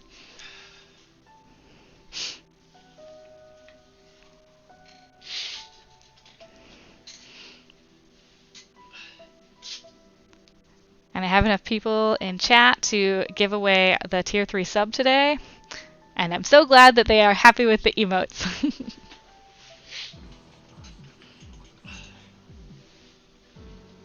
Yeah, I'm a big fan. I use the butt and the heart a lot also. It's a cat butt. I have a cat butt emote. I've shown this to you. Yeah. It's adorable. I need to get a sticker made of it. I don't think I have a cat butt sticker yet. That needs to be my next order. I'm getting some of those.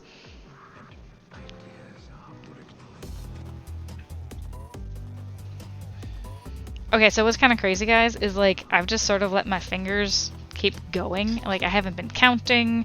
I haven't been really putting a lot of effort into this right now. But like they all have the right number of stitches. Of course, by the time you get this far into a blanket project, hopefully you can just look at it and know the right number of stitches are there. Hopefully.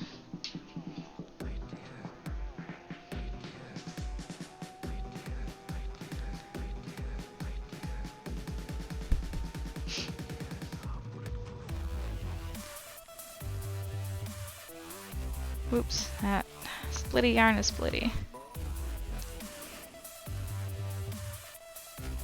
Yeah, there goes Moobot. Oh yeah, I need to, oh, and I need to make you a square. Oh man, that's right. I do sub squares, which I'm really far behind on. And actually 2019 may have been the last year that I do them. But mostly just because they take up so much time. And they end up interrupting the project I'm actually working on stream. So when I first started all this, I was dropping everything when someone subbed, but then they added tiers to subs. When I first started streaming and first got affiliate, there were not tiers. At least I don't think so. Pretty sure there wasn't. Pretty sure everything was just one sub level.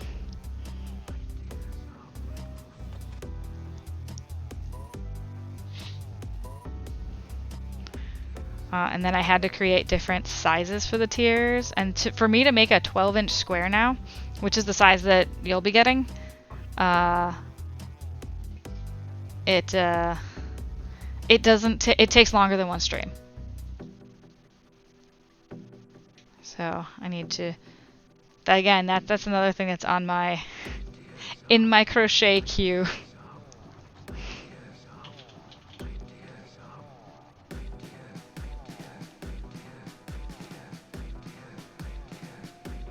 But I'll have to figure something else out that's crochet related that we can do to celebrate the subs.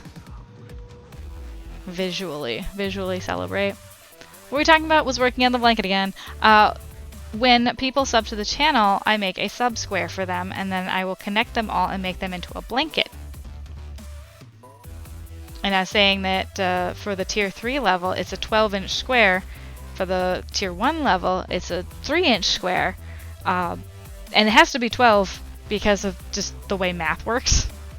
And if I'm going to put them together in a blanket, they all have to kind of match up. Math. Hashtag math. So yeah, you'll be getting a square, a nice big one. Like can you see it behind me?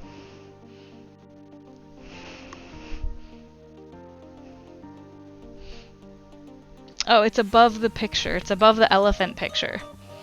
So I do have one 12-inch square from last November up on the board here. But actually none of the crochet stuff is within view at the moment. So yeah, I was making them, and I was lining them all up on the bulletin board. So you could see the line, you know, see it grow. Maybe I'll have to start working from the bottom up on the bulletin board. I'm looking at the bulletin board through this OBS and seeing where we could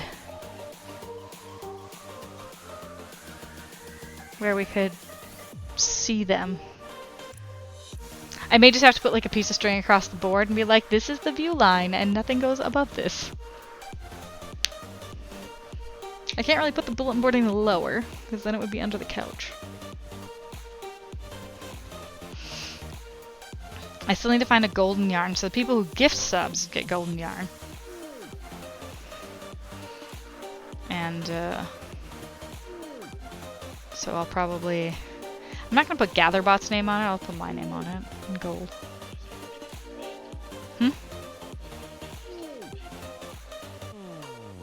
A lot. Like, all of them. I O-paint all of them.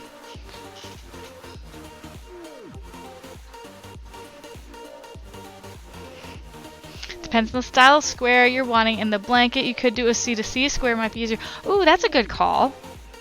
But the difficult part of that would be is like I'd have to know the final number of subs to know how big to make it. Because like that one I'd have to know the end before I start. Because I wouldn't know when to decrease. Now if you got a bunch of subs in the beginning of the year and then you kind of based it off of that and you got like none at the end of the year, you'd have a partially finished blanket or piece or something. I kind of thought about doing something like that too, where you're building onto it. It's like, oh, but a lot of the stuff you have to know how much you have first. Now I could do a line. I could do a row. I was thinking about that, where I could do a row on a blanket.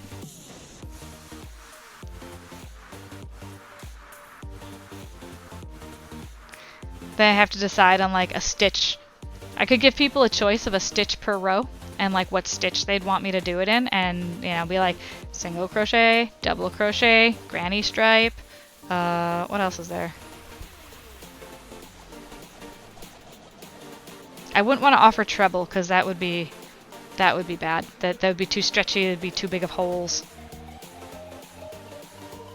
Now I could do some sort of like. Technically, no. You could make a smaller one, like a 5x5, and attach them later. Oh, I see what you're saying. Okay, yeah, that could also work. I mean, I could start with like a sub scarf, and then I could. So this is something else I thought of. Do a sub scarf, and do a row per sub. T1 would be 1 row, T2 would be 2 rows, and T3 would be 5 rows. And each one would be like a different complementary color, so I would have like 3 different choices. Or I could use something like this, self-striping yarn. But I think people might want to know where they lie. Actually see the different people.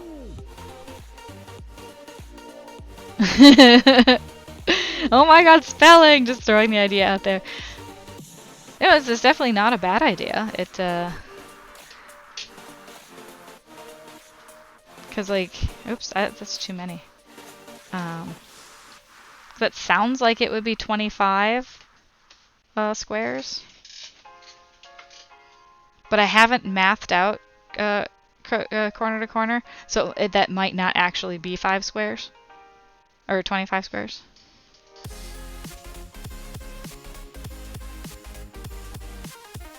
But yeah, so definitely, because I do want to start 2019 with a different idea, so it probably... Actually, yeah, this wouldn't be... So yeah, whatever we do for you wouldn't be the... would not be the 12-inch square. Because like I said, it takes up so much time to make. Everybody in 2019 will get the... We'll get that sub-square, so I should probably change my alerts. Now, so you get some stripes on the... I could start easy with a sub-scarf.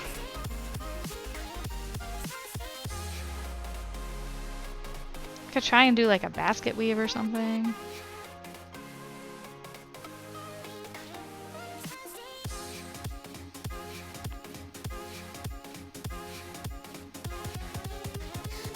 Oh gosh, we're at the end of the row already, guys. I can feel how small it's getting. Like, how much progress we're making. Look at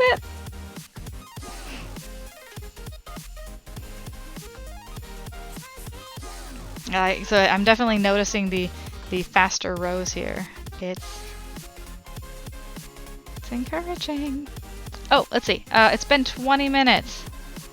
Oops, this is not what I'm supposed to do. Okay, I'm gonna have to single slip stitch across.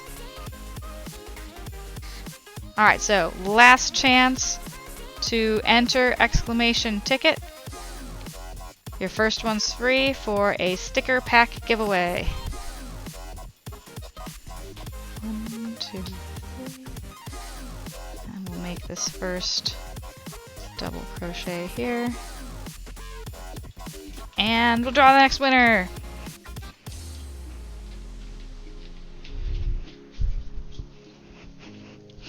We have 3 entrants here! Eek, getting smaller! Yeah, I know, when I pull it out and like when we're done with it and I show you how big it is, it's 4 feet by 6 feet. It is a big blanket. But then I'm also going to be putting a border on it. Because it will stretch. It's already very stretchy because there's a lot of yarn there. Alright, so this is for the stickers. Sticker, sticker, sticker. Kabam! Sweet Vanilla! We had a 76.92% chance to win.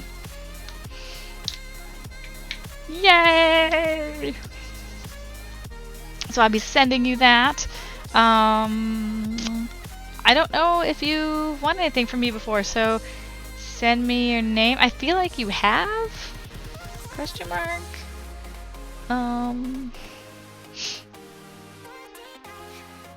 But I don't know if I still have your info. Alright. Next one is for the crocheted heart. So we're going to be doing crocheted heart times 2 for 1,000 followers. Okay.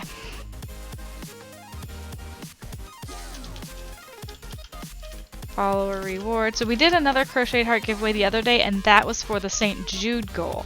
So we had a couple of things happening. Alright guys, you should all be pros at this. It started. Maximum 10 tickets. Exclamation point ticket for your first free one, and you can buy up to 9 more after that. Oh, and I totally forgot to turn on Stream Raiders, and I was going to do that tonight. Do we have time for that? No, we don't. Damn. Guys, it's been an hour. Like, the last time I looked at the clock was an hour ago. Ticket 5, yeah!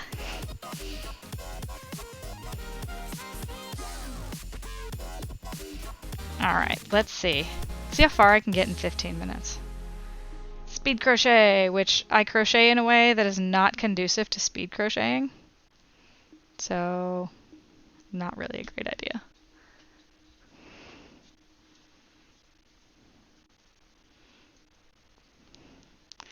Yeah, so someone told me I crochet like a knitter would crochet. Because I actually wrap my yarn around the hook instead of bringing the hook through and grabbing the yarn and pulling it through. So I crochet like a knitter from... I don't knit yet.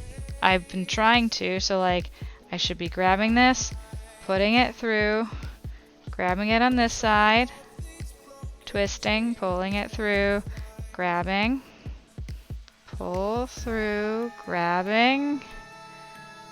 I don't even know how to hold the yarn to do that. Like to do it fast. So how do you guys crochet?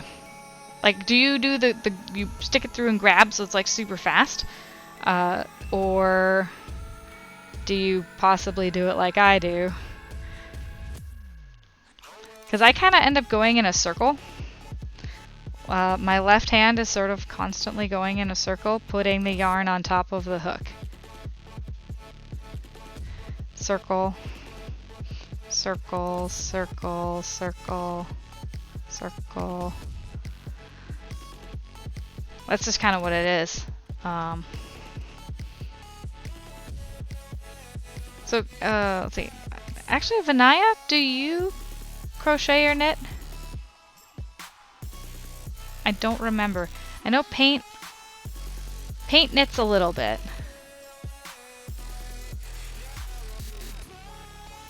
And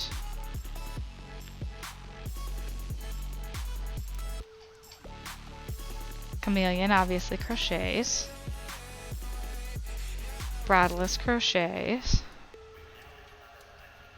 Hatchling, do you crochet or knit? You grab when ami, you wrap over when not making ami. Oh, interesting. You do!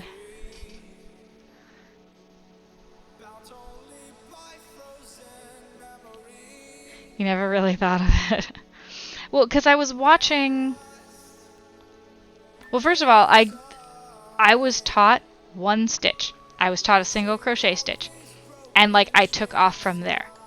I felt like I was making up my own stitches, when in fact I was just doing variations of stitches that already existed for years. Oh my god, how many years did I do before I like got my act together? I was probably crocheting for 8 years with just a single crochet stitch known. I have a bunch of scarves. Like I said, I went scarf crazy. So on my Ravelry, if you scroll down to the bottom, not all the way to the bottom, because the way Ravelry organizes things is you see the most recent finished project first, and then you go backwards in time for all your finished projects, and then you see the whips. Like the whips are at the bottom. There's kind of a few whips. I don't know if I'm going to get back to those. And the whips I currently have, I don't think I've taken pictures of and put into Ravelry. So whoops. I should though. A lot of them went on Instagram, so I can pull from Instagram and plop them into the Ravelry. I am. I say I'm not doing a good job with the speed crocheting thing because I put the stuff down to talk with my hands.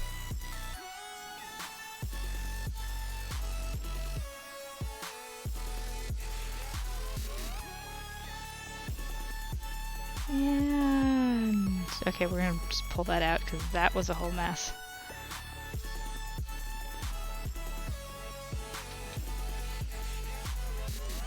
I was going to ask you what was your flat piece, but you said it is an undisclosed project, so I probably shouldn't be prying for information.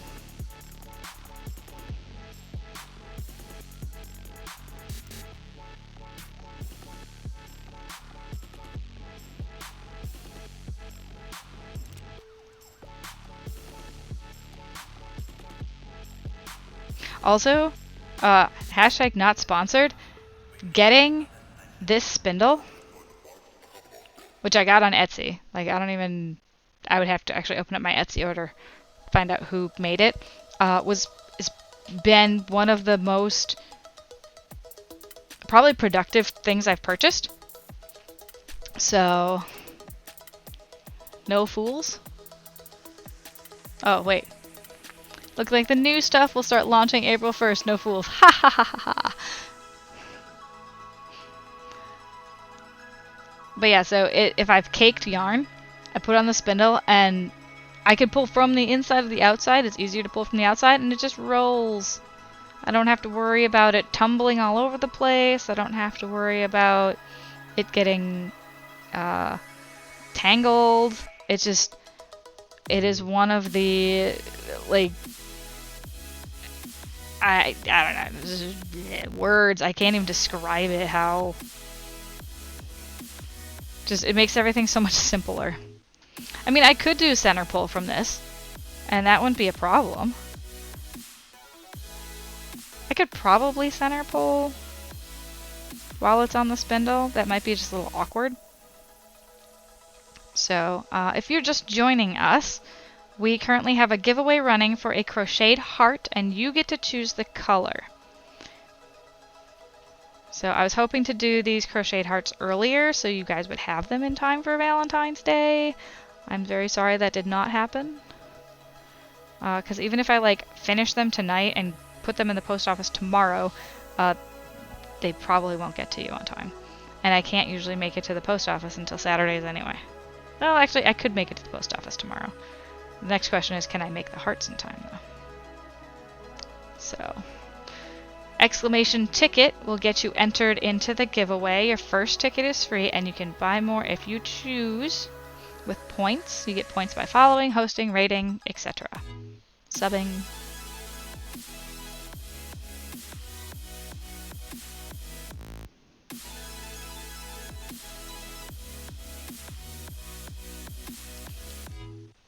And the current project we have here is a corner-to-corner blanket. This is a project I've been working on for about 2 years for my brother's birthday. By the time his birthday comes around, it will be 2 years. I think I started this like in the month of his birthday, which is September. Maybe I started this in August, thinking, you know, oh yeah, I can do a blanket in a month. Me who's never done a blanket before. Wholly underestimated the time it would take. As well as the time I had at that point. How much time was actually available to me.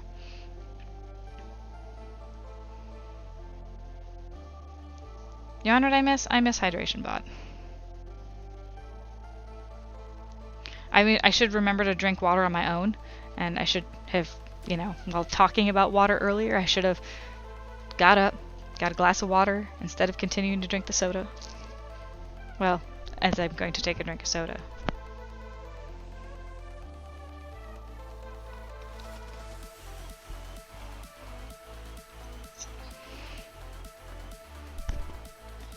I'll have to do better. I'll have a pint of water after stream.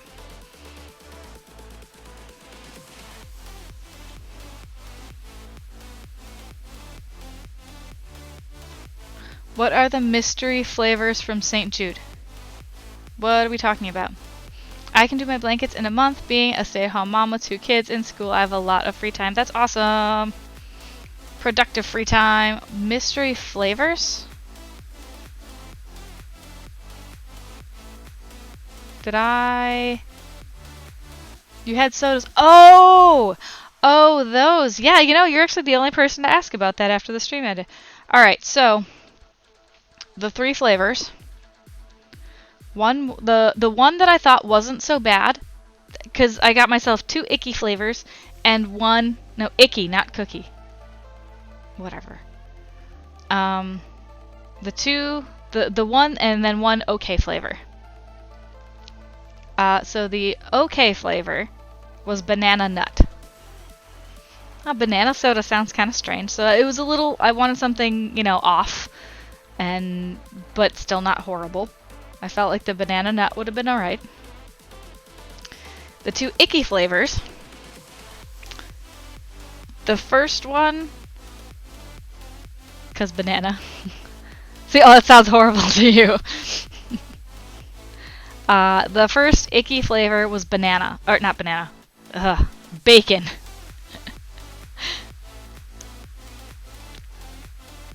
I like bananas. It just sounds weird for a soda flavor. And I like artificial banana flavor. So that one I don't think would have been so bad. The nut, like how does it taste like a nut? Like that would have been odd, I think. So again, something off, but you know, I had a chance of getting a not terrible thing. So and then yeah, bacon was the second one. Bacon sounds better than bananas. I've had bacon mints before. And those honestly felt like I was sucking on fat. Like, they're slippery. It was super weird. Like, I don't know if they actually put fat in the mints somehow. It was just a very strange sensation. And the third one, and this is the one that I was afraid of, because if you remember, all my sodas were sitting here, they were warm. So the shots of them would have also been warm. Ranch dressing. That was the third one. That was the one I was afraid would get chosen. And yeah. Still sounds better than banana. Oh man. I think the ranch dressing would have been absolutely terrible. Now, just so you know, the bean boozles, these guys are pretty awful too. Oh, these are sitting right here. So, like, those are also pretty bad. But just, what was it? Someone donated $50, and I ate like, and then people were donating right on top. And this wasn't even for the creative one. This was for the board game one. I ended up doing 8 beans in a row. And I was like, I don't want to spin for 8 beans. And Jingles was like, I'm just going to pick out one of every flavor for you. I was like, that sounds fine. So I had spun one flavor right before, so he picked 8 other ones. And then there was one, I think I may have tried all of them.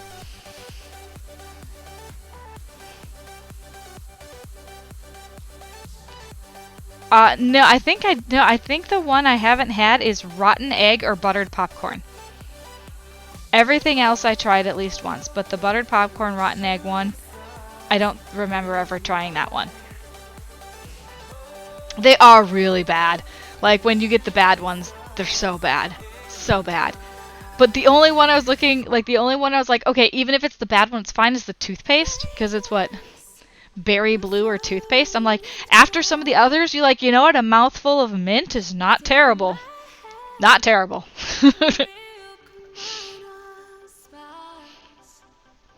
So, okay, so we have about 2 minutes left on the giveaway clock. We have a crocheted heart. You get to choose the color. Exclamation ticket will get you your first ticket for free. It doesn't matter if you've been here 5 minutes or 5 months. You can enter for free in the giveaway. I only ask that you are also a follower. Follows are free. So, if you're interested in getting a crocheted heart, exclamation ticket, hit the follow button, and then we'll draw in like 60 seconds. Oh no, we got 2 minutes, never mind. No, it's 1 minute. Yeah, 60 seconds.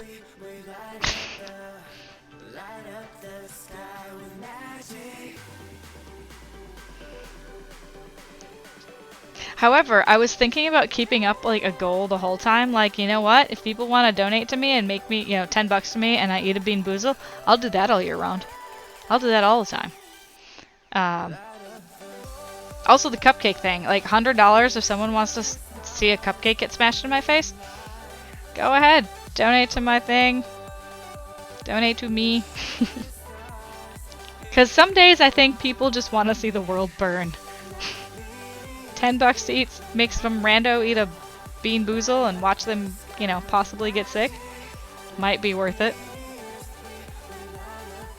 People come in trolling.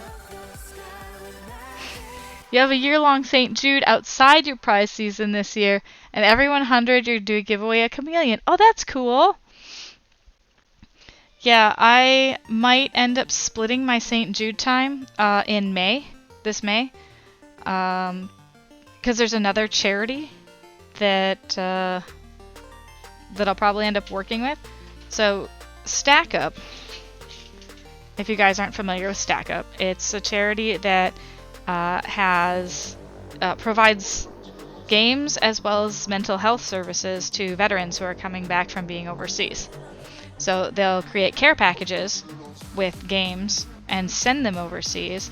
But then also when people come back, they help them readjust to life, and like they have a Discord people can chat in and talk about stuff. They have LAN parties where they'll actually have a group of people go out, game, people who are veterans who know what it's like. So when they're gaming, they can talk about stuff.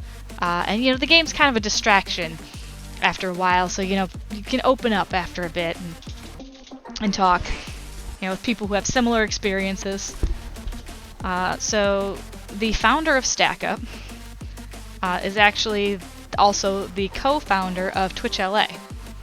So I've been helping out with Twitch LA, so I've been working with the leader of StackUp one-on-one, but just not on StackUp stuff. We've been working on creating Twitch LA meetups and making those happen, and I'm on the social media team. So I'm a big part of Twitch LA. This weekend we had our biggest gathering. So it was amazing. He said that he got some, really good... part of our issue before is we were too small. We didn't have enough people showing up. We didn't have the numbers for Twitch to look at us, but he had a call with the Twitch headquarters, which is pretty awesome. And he can't tell us until Friday, whatever that call was about.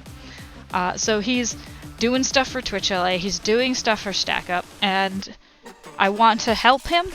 I want to leverage the Twitch LA group and help raise money for StackUp when they do their big push, which unfortunately overlaps with St. Jude in May, because May is Military Members Month. So I will probably be, like I said, splitting my time between St. Jude and StackUp this year.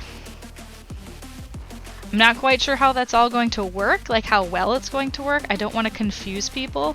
Like, if I'm like, okay, April is St. Jude stuff, and then May is StackUp, and people come to my channel expecting to donate to a St. Jude charity thing, I might just keep the St. Jude one open longer, and that way if people come in and they're like, where's your St. Jude stuff? I'm like, there is a St. Jude link if you feel very strongly about donating there.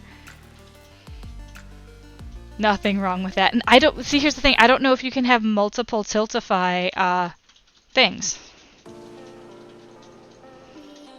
So you have St. Jude primarily. You also have the longest day in June, and you want to add one to Best Friends Society, maybe a pup along. I can have multiple Tiltifys. That is good to know. Unfortunately, I think I can only enter one into Streamlabs. So I'd have to figure out how to do alerts the other way. So I probably have to have like St. Jude alerts on one and StackUp alerts on another. But StackUp might also have things. I don't know if StackUp actually has its own alert system. Probably not. Okay guys, it has been almost 20 minutes. If you're interested in a crocheted item, which would be a heart from this channel, exclamation ticket will get you your first entry for free. You'll get a ticket. You must be over 18. You must be willing to provide your name and address.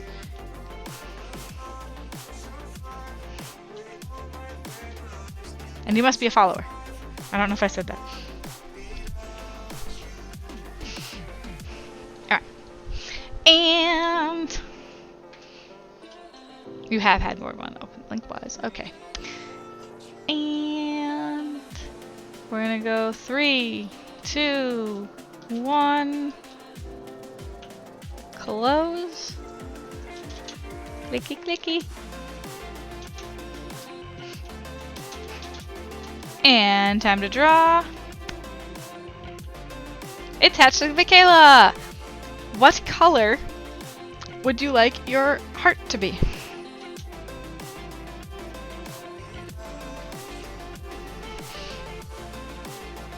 Are you still around, Hatching? Hatching or Hatchling? Hatchling! Yay! Whose emote is that? That's awesome. Felicia Day! Okay. That's so cool. Very 8-bit. Oh, snoozing toddler. Okay.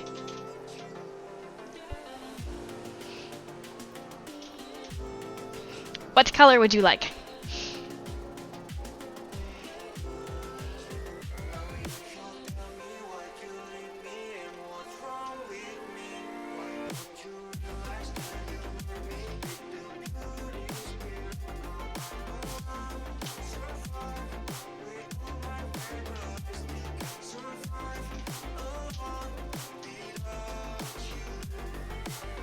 collar.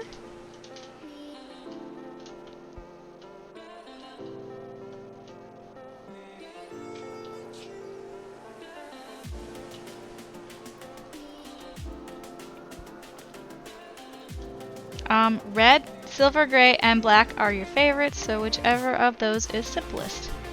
Silver gray. I wonder if I have anything. So actually I think my gray is one of my lowest stocks, so ooh, but red and black I could probably do.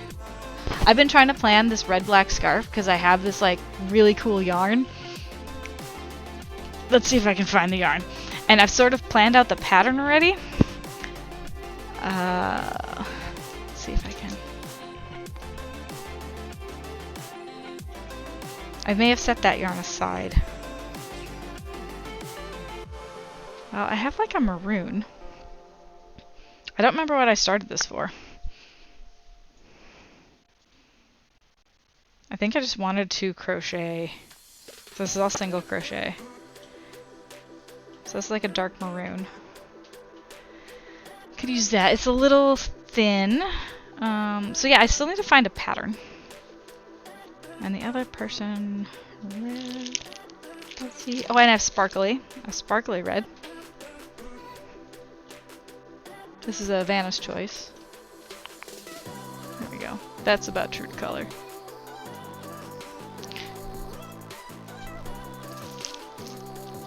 And of course Red Heart. Who doesn't have Red Heart in their stash? That's a thing.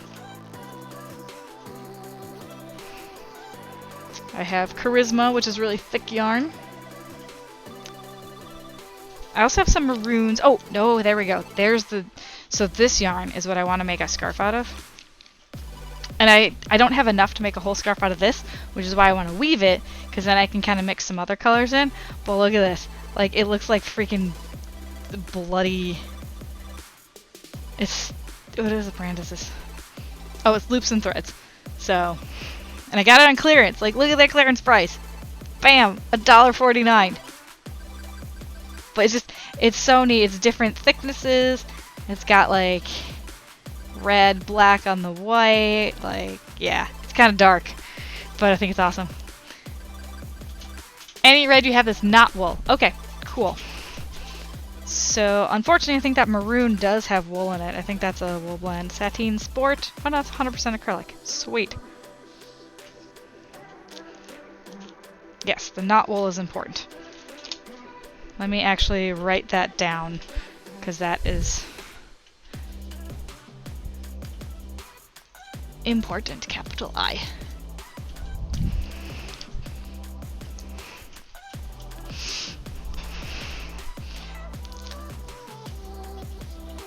Alright, I need to... So it is February 12th. And that is Hatchling, Michaela.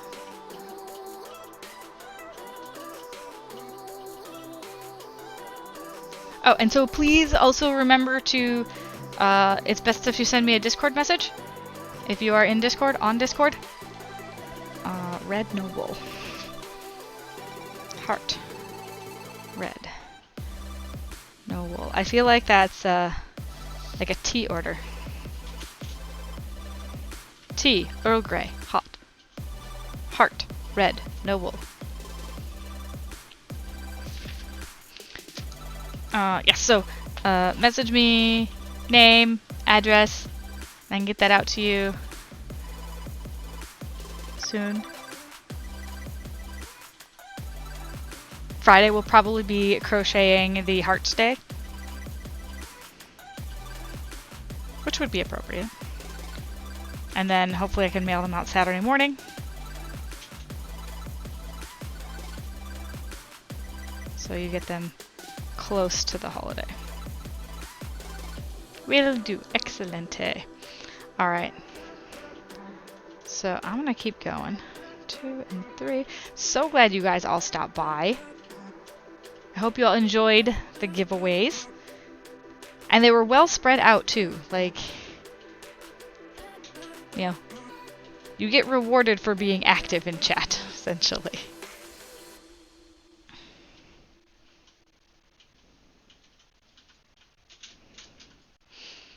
Okay, let's see. We're down to...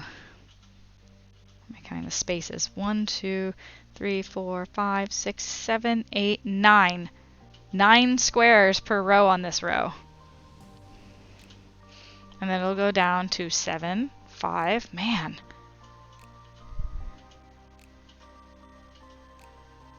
Like, that gets small quickly if you start doing that math. So I have to do 9 right now. And then 7, and then 5, and then 3, and then 1. Because it goes down by 2, and it's in odd numbers. How cool!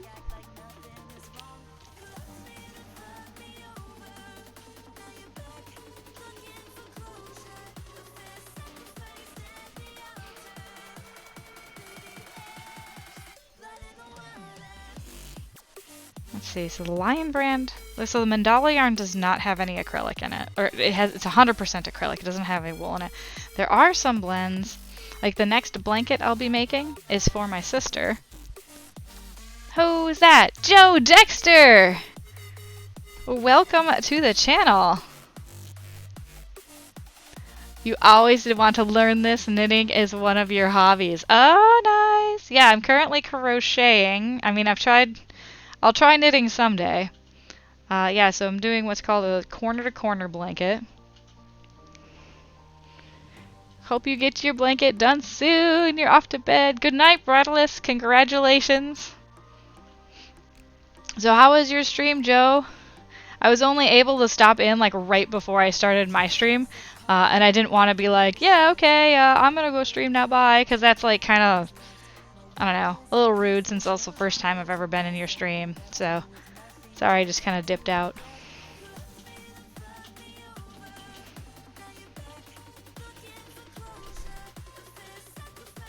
Yeah, because I was going through setting up the stream and be like, okay, this person followed me, follow back. This person followed me, I remember them, follow back. But yeah, the Life is Strange has been kind of on my list. I'd heard some really good things about the way they handle like some really like emotionally tough stuff. So I really wanted to, I do want to give it a shot. Ooh, stitch markers.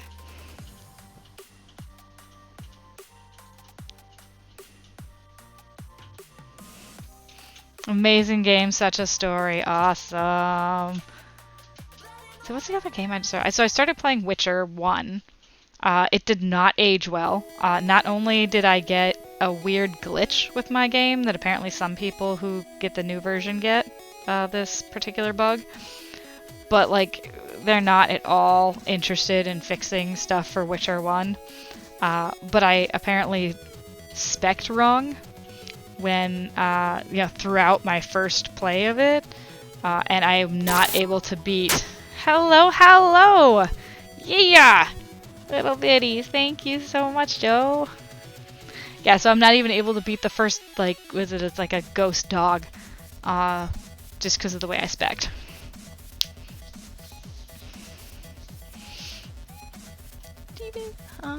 Reading Discord quickly, 99. Alright, stitch markers.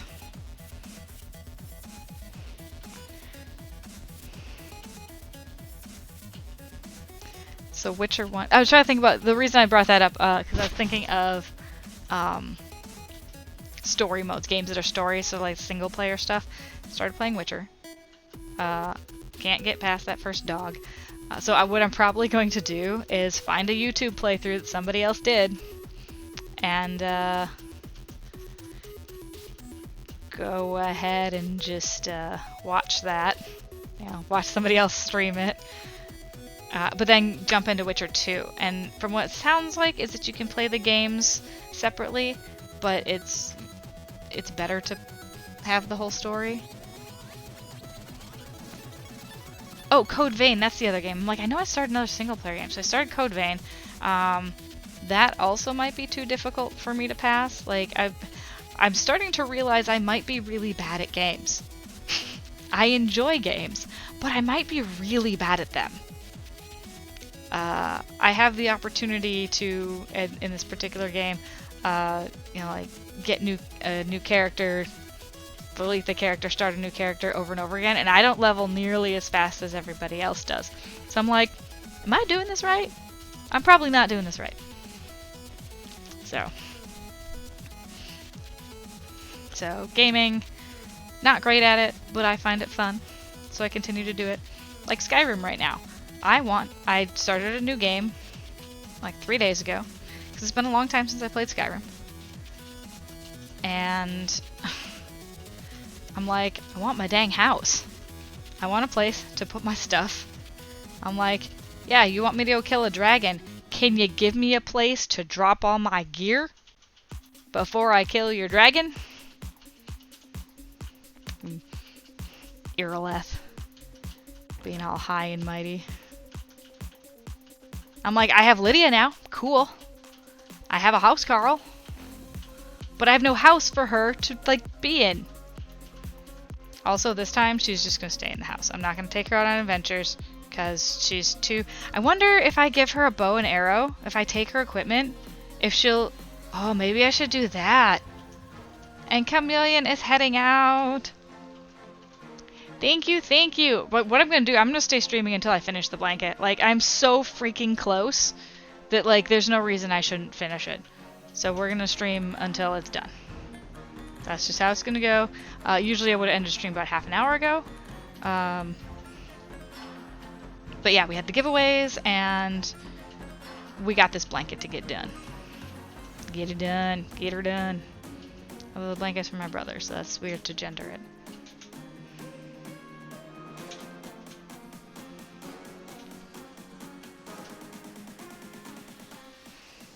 So Joe, tell me about yourself and what else you stream.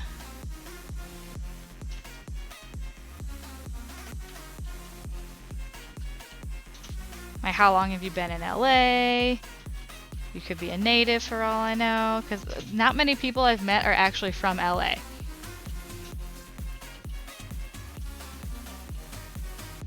Actually, the last place I lived, nobody was even from California originally. So it's, you know. Actually here, the people I currently live with, they're from Northern California, which I feel is kind of different. They're definitely not from the LA SoCal area.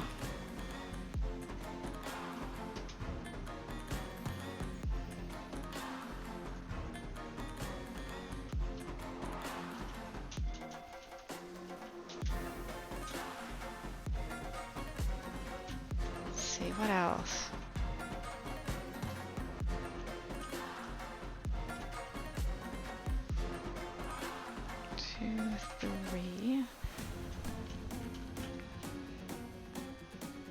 Oh, I need to figure out what yarn I want to edge this with, because I do need a border on it. It'll stretch too much if I don't put a border on it, and I don't want it to stretch out in a way that becomes unusable. That would just be really sad if this became an unusable blanket. So I do want to put a border on it. I haven't quite figured out what yarn to use though. I think I've decided I want a gray border. But now that I'm thinking about, like, I could do red. I could use that acrylic red that I had brought out before.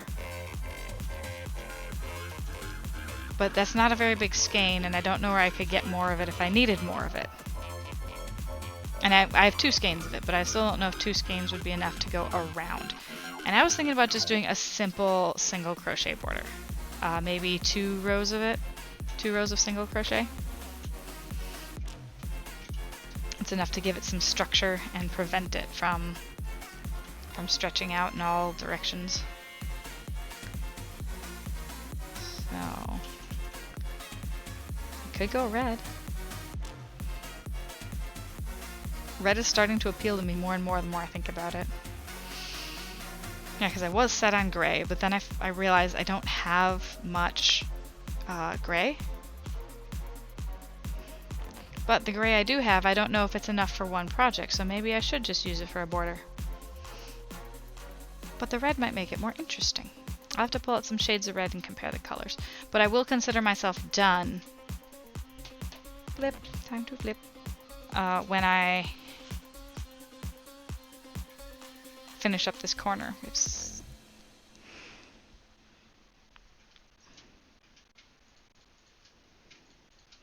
so close. So close to finishing this.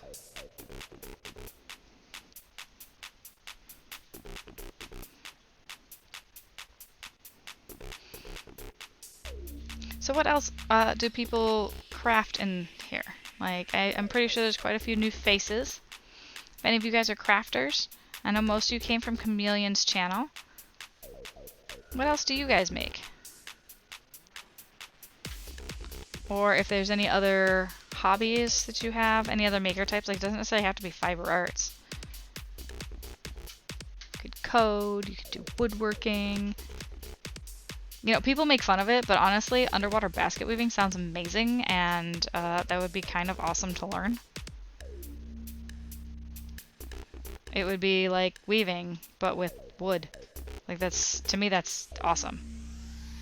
And I would probably honestly take that class if I could find one that taught it, somewhere that taught it. Underwater basket weaving.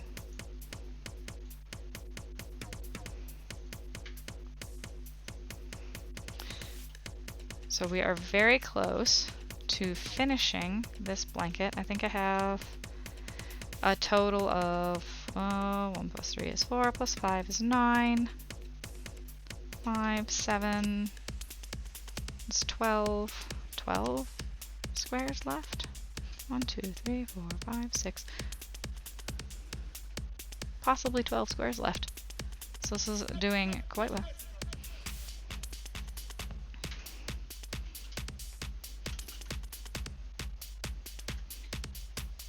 So for those of you just joining, what kind of crafts do you do? So we also have a laser cutter, and we've been making coasters that are made out of wood. Mostly Jingles is doing all that, because we did run a Kickstarter about 1.5 years ago, and we're working on finishing it up. We have all the wood part done, and now we are working on etching. Well, we started off with etching glasses. And then after some research, he found out that sandblasting is actually a better method for glass. And it's correct. Like, on the laser cutter, it actually kind of makes the design very sharp, like to the touch. And it just doesn't look as clean. Using the sandblaster, for some reason, it's much smoother. So we moved over to doing that, which took a bit of time to make the change and decide on the different direction, but it's Celtic knots. So we have a bunch of Celtic designs etched into coasters, etched into glasses, figuring out the best oils to use to cover and protect the wood, the best way to apply the cork so it doesn't scratch tables. It's actually really, really nice.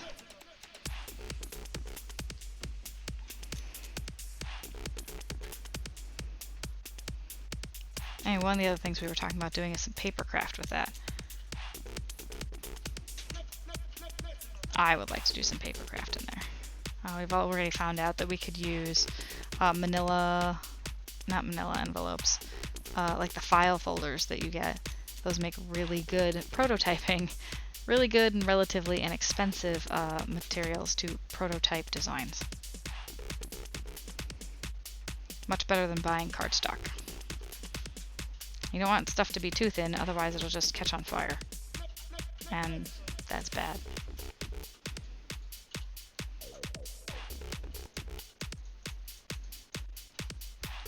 Okay, flip again. So yeah, I'll have a few things to send out because we did do those giveaways, and we did giveaways the last time too, so we have 2 sticker packs to go out. We already gave away the sub, and we'll have 2 crocheted hearts to make. So I need to go ahead and look up some crochet heart patterns because I do have an idea as to how I want to do them. But I want to see if there's something already out there that that might be better than what I'm picturing in my head.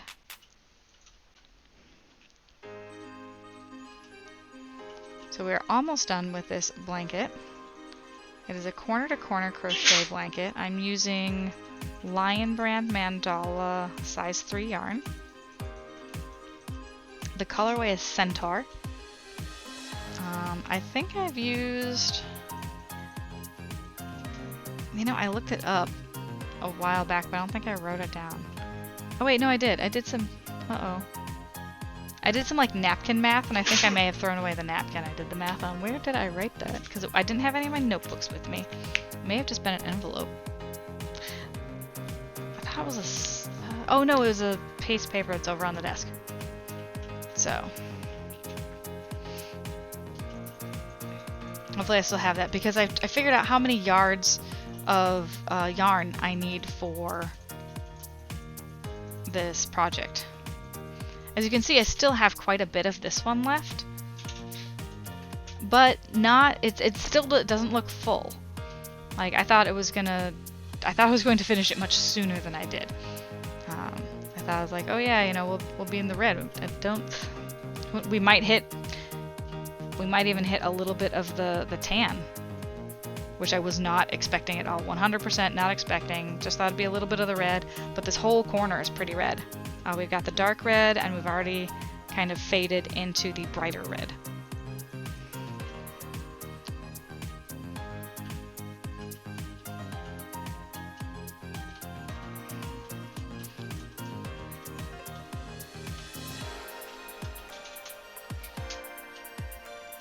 So Joe, if you're still around, do you ever knit on stream? Have you ever streamed that?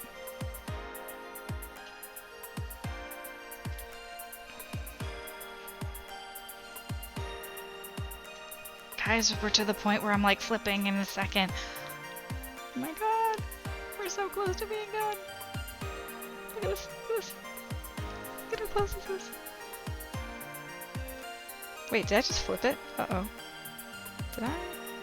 What am I doing? Why did that...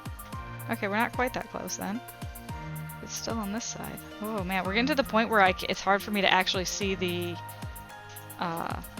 straight part for the... Wow, that was almost a big mistake. That would have been embarrassing. Holy cow.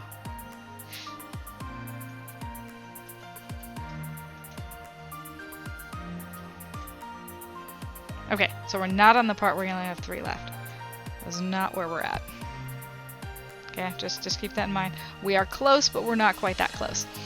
So what I was going to do, and actually that is what saved me, was to show off how close we are to being done.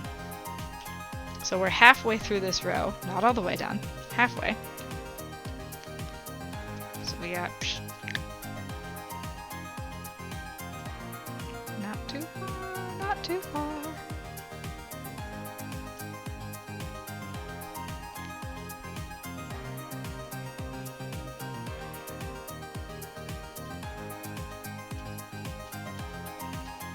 Okay.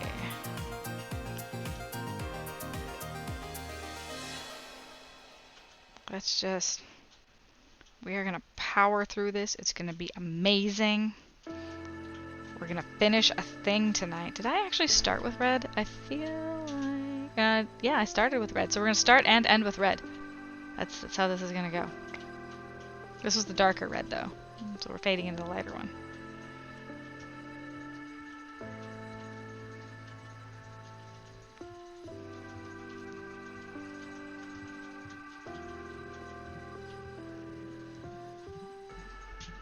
But yeah, my goal is to actually finish this tonight. It will get done. We will not end until it is complete, till that last one is done. And then we'll do the border next time. We'll do the border and hearts on Friday. Actually, I might do the border before Friday. Well, no, I have tomorrow, but I have my stuff planned for tomorrow. So maybe border and hearts on Friday.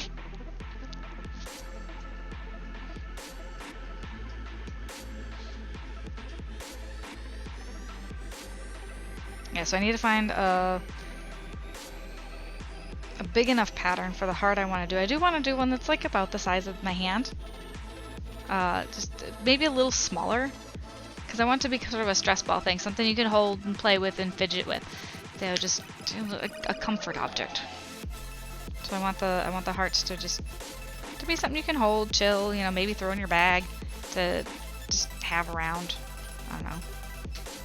Maybe I'll make myself one. Like, talking about it like that, I'm like, well, I want one to hold and whatever. Bring it into work or something.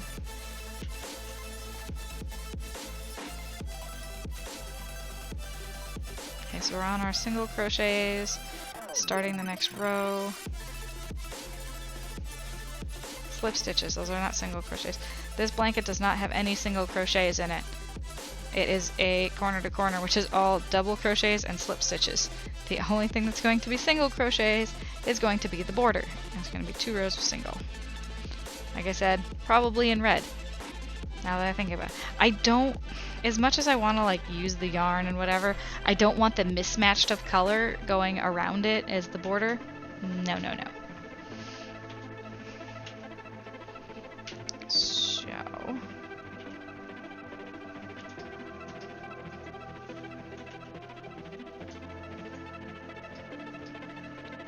So I want a single color.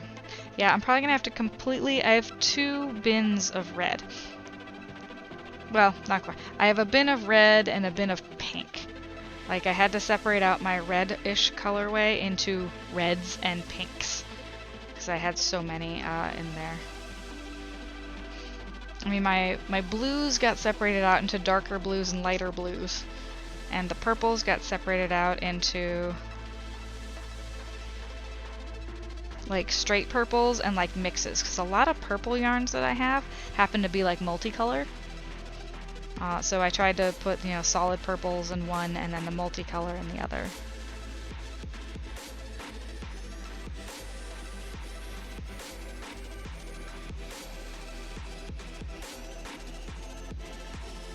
Alright, so someone asked for blue purple heart. The other or blue or purple, and then red black. I don't know if I don't know if I necessarily have 2 colors. She did say silver also. I'll have to check and see if I have any sparkly silver, because throwing in like a silver purple or a silver red, I think would be really neat. Because it's like a unique combination. You don't really see silver and red together, I don't think. But in my head it looks pretty. So we'll have to see if it looks pretty actually together. If I have it, because I may not have, because I'm thinking of the Vanna's Choice, I might not have white or silver sparkly. Well, they're not white. White is too white. And cream just won't really,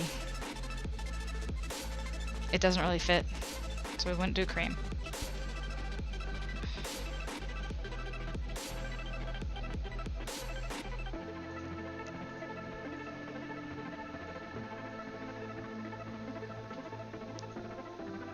Guys, we've already flipped. Flip for this next row. The flipping's getting faster.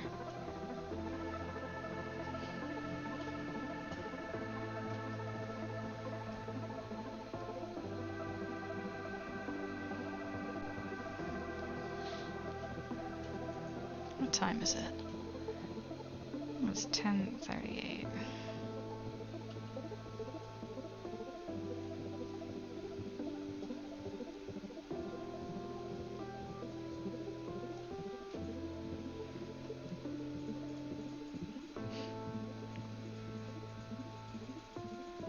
And 3.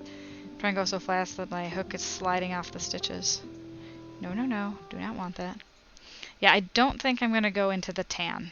That doesn't seem like that's going to happen. But I might go... It looks like there's another shade of red in there. And we could hit that. It's very possible we could hit that 3rd shade of red. Yeah, it's a much lighter shade. Yeah, you can kind of see it over here. It's a 3rd lighter shade. This one. Oh, no, you can't see that there. This shade. So it's like 2 rows of this shade, and then the darker red is here. So this is actually 2 different shades of red. Unfortunately, the camera is not quite catching that. I need to do something about the table. The table's a little too shiny. The matte covering for the table. Chalkboard table? Chalkboard I think would drive me nuts though. But, you know, black mat.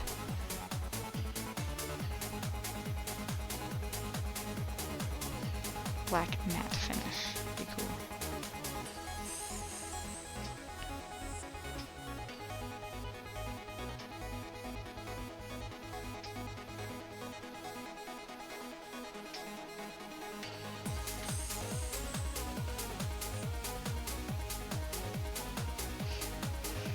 So, let's see. Those of you guys in channel, what kind of stuff have you crafted lately? You know, what is the most recent project you've worked on? And if you don't happen to be a crafter, you know, what's the most recent project you've worked on? You know, something at work, something... Oops, is that what I want to do? That's not what I want to do. Daishan, how are you? Thank you for that host. Your education!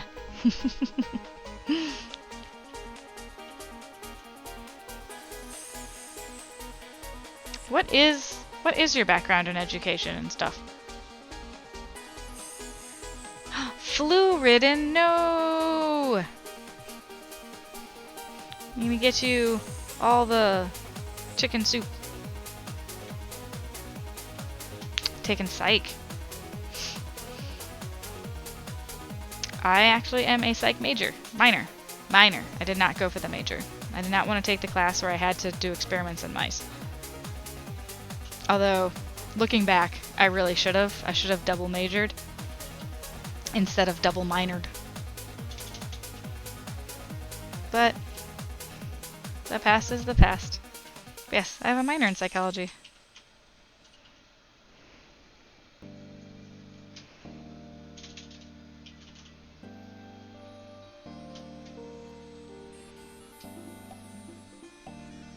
What do you hope to do with it, or are you just doing it for the personal enrichment? I have found that the psychology stuff I took has become extremely, extremely useful in just generally understanding people. Overall, understanding people.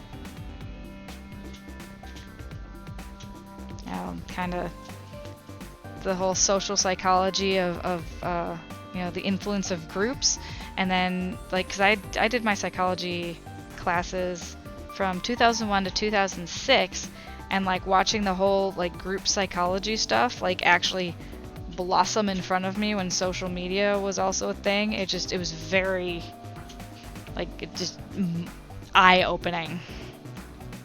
Yeah, and you also learn a little bit about fallacies and stuff, and you know how logic works. Of course, that was more of my theory of knowledge class I took in high school, which is extremely useful. You're taking it so you don't have to pay your student loans. You know, that is a tactic. That is a tactic, yes.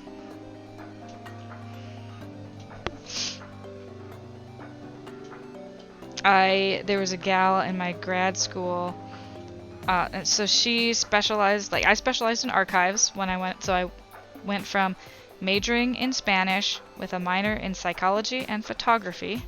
I took all that and went to grad school for library science and archives. And one of the other gals, I feel like this was probably the smartest move anybody could have done. Graduating, when I graduated in 2009, where there were no jobs for, which I essentially would have been a government worker. That was sort of what I was going for, public librarian or public, you know, archivist at a historical society kind of thing is what I was looking at doing. Smartest thing, she stayed in. She got her archive specialization, and she had her degree, but she's like, I want to also learn the library side of it. So she not only specialized in archives, but she was going to do the public librarianship side, which, again, super smart. I kind of wish I did that. Like money-wise, you know, she gave herself an extra year, you know, for the economy to get its shit together, as well as like kind of protecting herself from that student loan thing.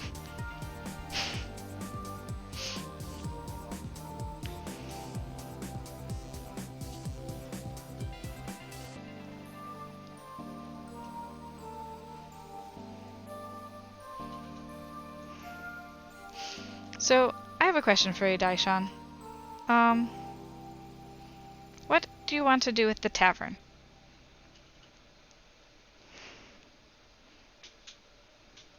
Give them a satisfaction they couldn't get any Because it other kind way. of stinks that we don't have a community for it anymore. We can't, like, you know, put that in. How can we get it going? Again. Like, well, not again. Like, there's a lot of you guys who seem really close. And I'm not great about keeping up with Discord discussions. I know you were a little disappointed. It's quiet as... Aww. Yeah, I know you were kind of disappointed when you're like, you could post more often when I asked about it earlier, and I was like, I just...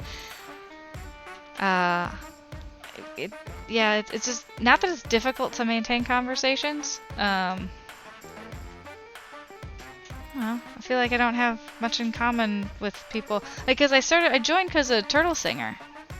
And her crochet stuff, and I thought there might be more crochet people, so it's like her and Lady Raider, and I'm not quite sure who else in there.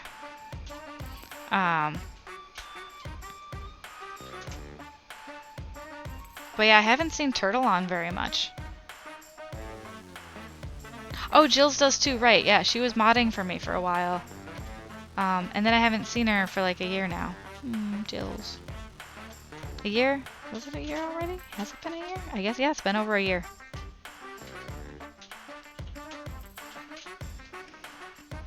Yeah, she came in once to help me mod for a front page stream, and haven't seen her since. Oh, she's around? Okay. I mean, that's good.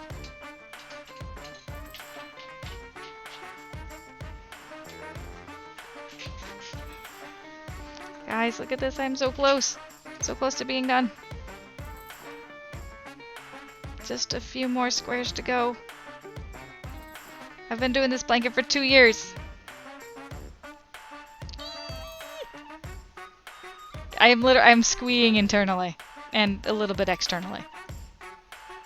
Pixel Pop shut down their stream in Discord. Whoa. Aww.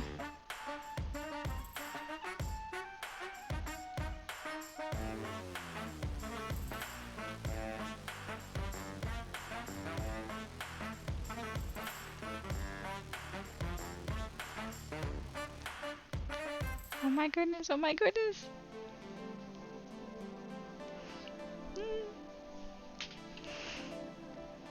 Guys, this is the last square. It's the last square. I'm almost like, I'm close to tearing up a little here. This has been a really good project. I've really enjoyed it. I probably want to do a heck of a lot more blankets in this style. It looks really slick. So you guys who are just joining us here are in for a treat. Jingles, look! Oh, that's not Jingles. Last slip stitch of the blanket. It's complete! Still hanging on the hook. That's the corner. The last corner of the corner to corner. Now how we kept looking at it like this?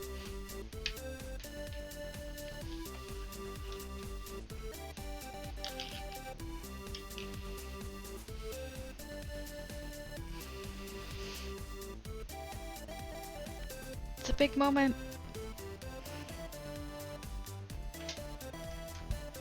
Look.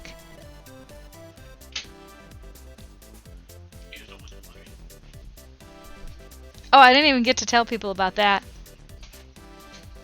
Daishan, look! I finished it. It's been 2 years in the making. Thank you. Last little square has been done.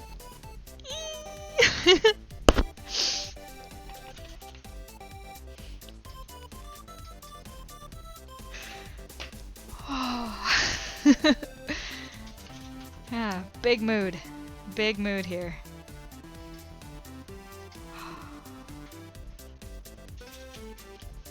Tying it off, weaving in the ends, and now I have to keep it a secret till September. Like, I haven't been posting the progress I've been taking progress pictures. I can post them in my Discord, but since it's a gift, it's gonna be a gift for my brother, I can't post it on Instagram or Facebook because he's there. I might be able to post it on Twitter. That would be kind of risky. Like, he knows I'm making it. I just don't know if he's seen it since it was just like a tiny triangle. No pressure.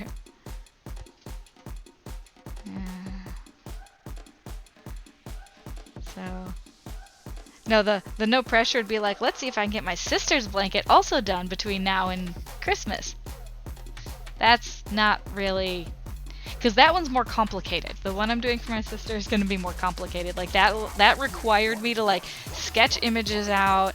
It's going to require me to do a bunch of testing. Like, I'm going to have to do a bunch of different squares and see what size we're going to do, because I want them to also be, like, I want to be approximately 4 feet by 6 feet blanket. That's what this is. So now that it's tied off, I can go ahead and actually like pick it up, because then it won't fall apart. So it's not a small piece.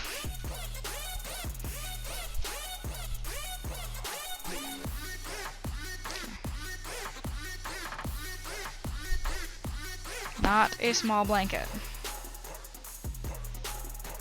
This is a blanket that's meant to be cuddled in while you're watching TV in a cold Minnesota.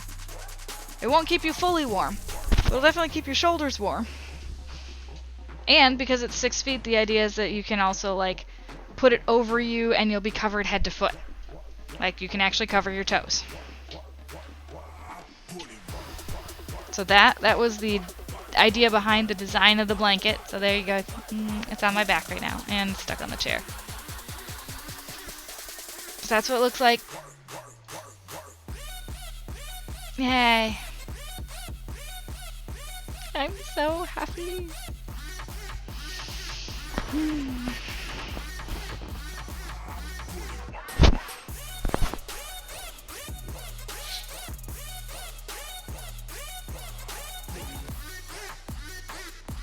Oh, Cotton Smiles, hi.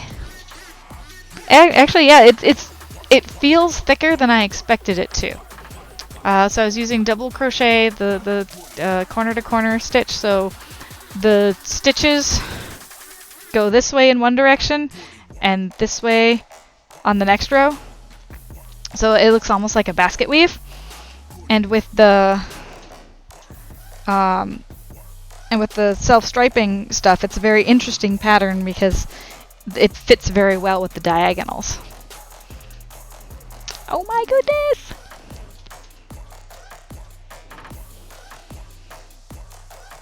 I'm just basking in the finishedness of the item. Alright, so it's almost 11 o'clock. Got about 6 minutes to 11.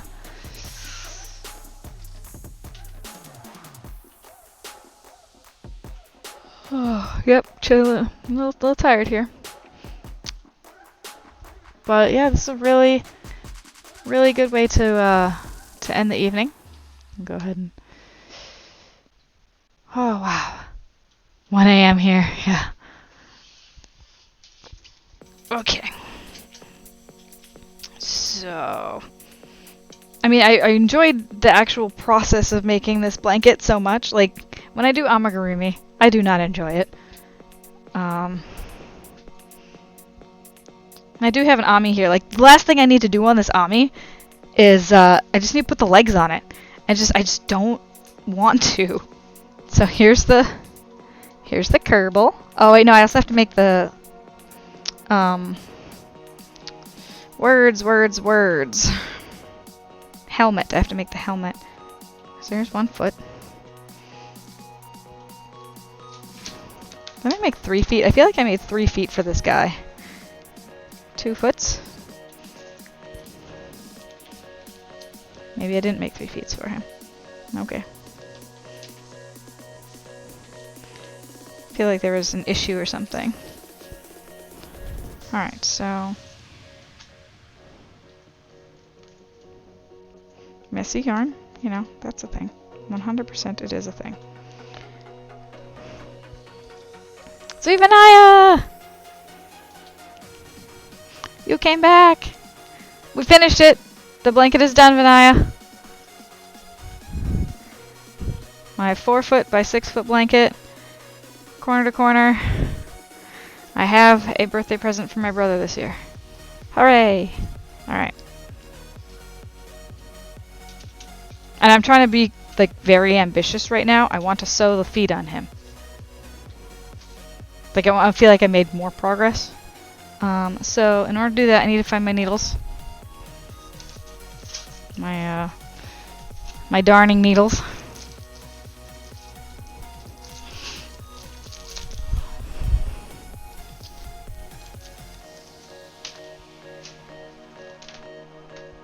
Oh, you know what? And I still forgot to order... I do need to order another special set of needles. Have you guys heard of sashiko?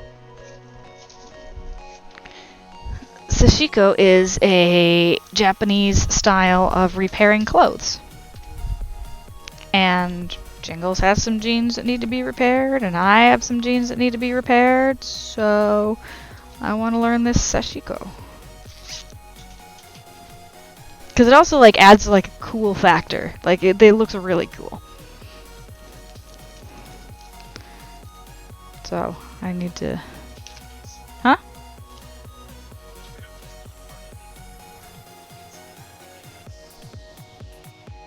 The look? It's not necessarily about the way it looks. But... 4 people. 4 people. Yeah. Yeah. Yeah. Yes. It's not supposed to be... It was not invented for style, necessarily. It was invented to reinforce, like, weak, poor quality cloth. So it's literally, it's a style made for mending. Alright.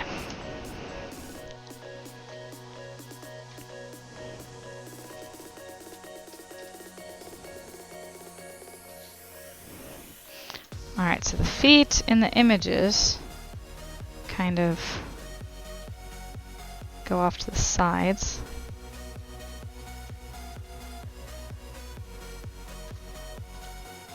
Do I want them like that or like this? I like this way better. Alright, so I'm gonna have to make a knot. I think I'll make a knot on this side. If I don't make a knot, I'll just keep pulling it through, which sucks.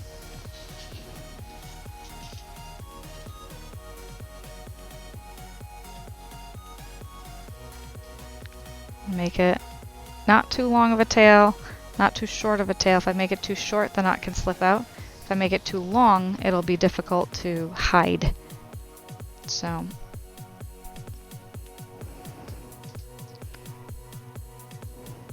go ahead. We've made that knot. Now we're going to attempt to hide it. Hide the tail of the tail end of it. Okay, that appears to have worked. So now I have a piece to sew onto the body. And this is the part of amigurumi I don't like. Alright, so what I want to do... what kind of angle do I want these at?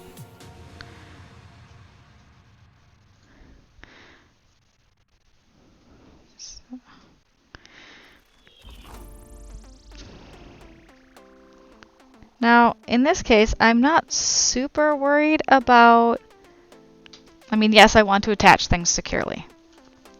But I know this is not going to a child.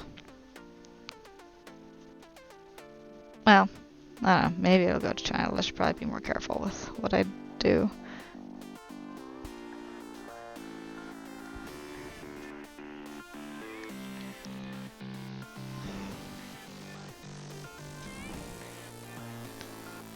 So yeah, it's gonna be a bit. We're gonna be a bit quieter here while I figure out where it needs to go and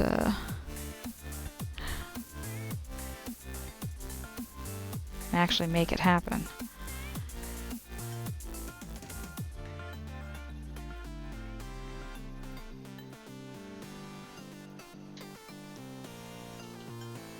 Without making unnecessary knots. Don't want those unnecessary knots. I don't necessarily need to sew hair into the project either.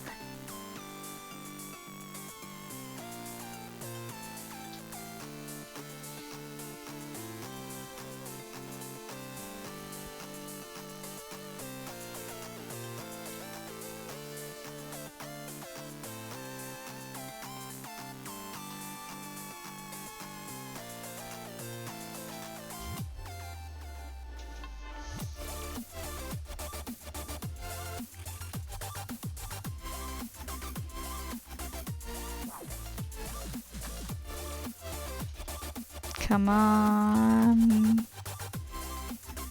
Needle.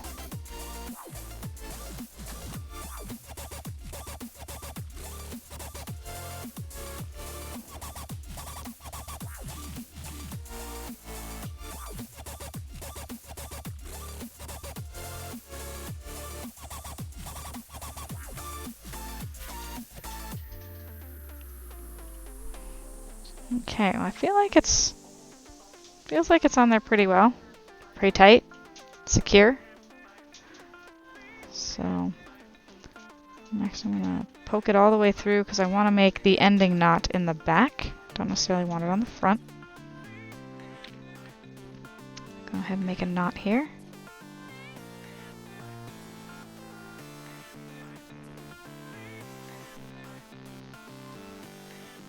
That's a partial knot and it's kind of obvious.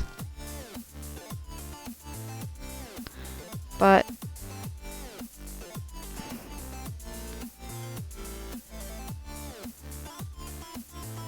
well, we should be able to pull it in when we go to hide the tail here.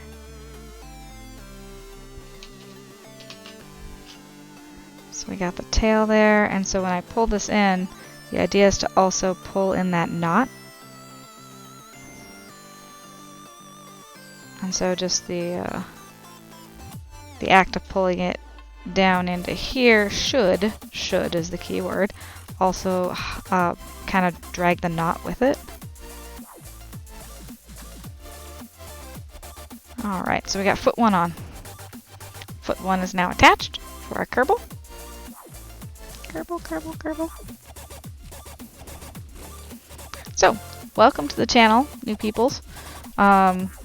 My name is Hypersenko. I do crocheting.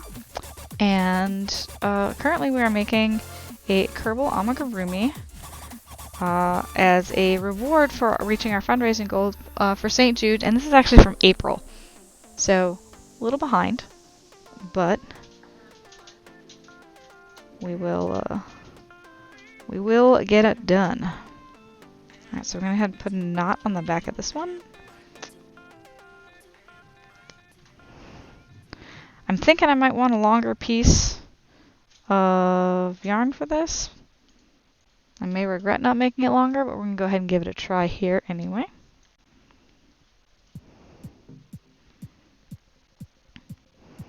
So if any of you guys are also crafters, let me know what kind of crafts you do, yarn crafts or woodcraft or coding. Coding is a craft. Alright, so we're going to go ahead and hide this tail. Go ahead and bring this in. Oh, that did not grab the whole tail. Only grabbed a little piece of it. Let's grab the whole thing.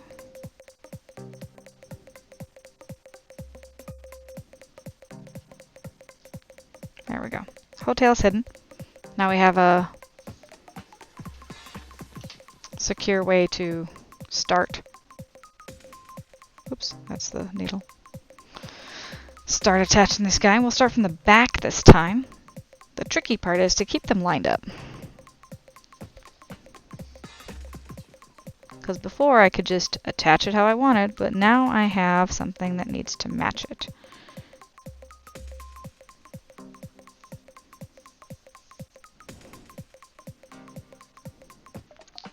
And they're both kind of leaning towards the back, being attached towards the back. But this one...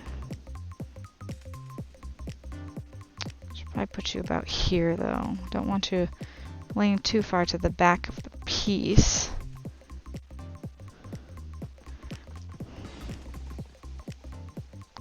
The feet are a tiny bit different sized. Alright. See what my next stitch locations should be. Right there.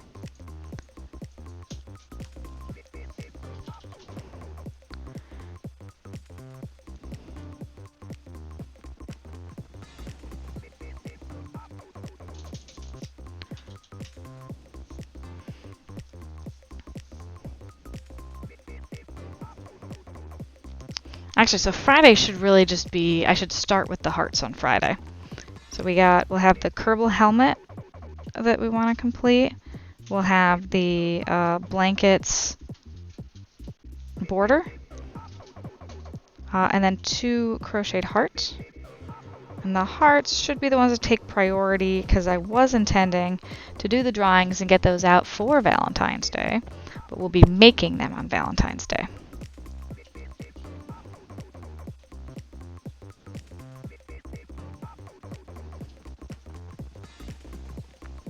Unless something comes up. I'm totally open to changing my stream plans, because you know, it is a holiday.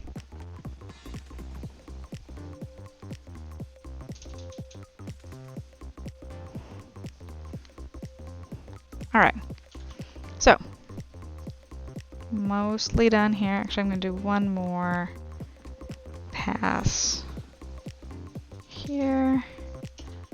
Oops. Wow, good timing.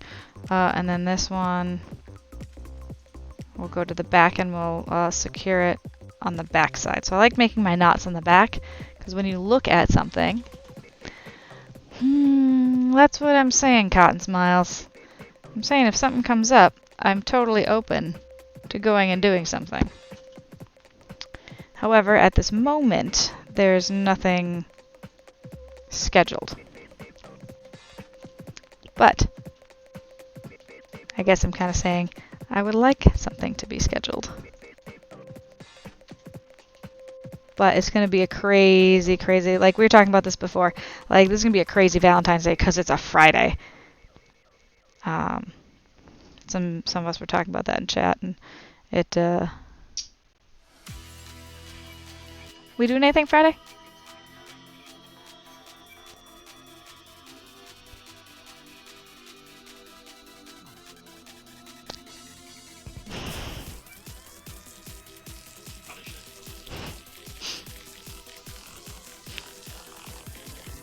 That's a good answer.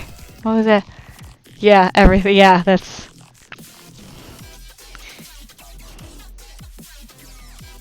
Alright, so we're working on making a knot here to finish off the leg. And really this is going to be, you know, my achievement for the night is finishing this Kerbal.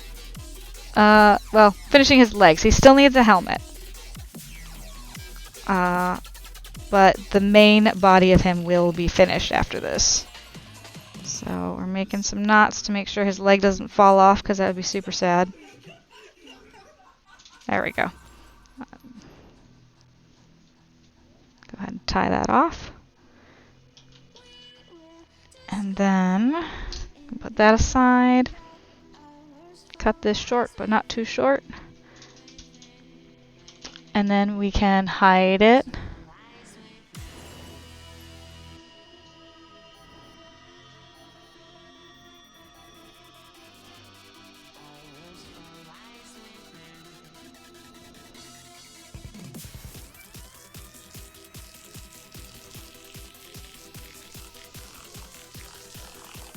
Hopefully that didn't totally screw up. It didn't get pulled in all the way. So we'll go back and try and get the rest of it. No, we're up to start over again. Okay, that's fine. Just have to be sure I'm not grabbing any of the other stitches. Alright, that does not want to go in that way. We will just shove it in. You're being difficult. Of course, I'm also not getting the results I want with that method. Alright, but he has his feetsies attached. And that was the goal. So yeah, helmet. Let's take out the pattern, because I feel like there's more pieces than just the helmet that go on this. Alright, so in orange and black. Embellishments. They gave him hair. Stitch long strands of hair over the flat top of the head underneath until it's covered in hair. A V in the forehead. Eyes and mouth. Oh, okay, so the body, they do have some little bits. Blue and yellow yarn to make straps for the suit. So I'd have to look at a color thing. If you notice, this is black and white. So I would need a color thing to... Alright, so where is the helmet? So you can see they have a... around the head here, there's this crocheted helmet that I need to make still.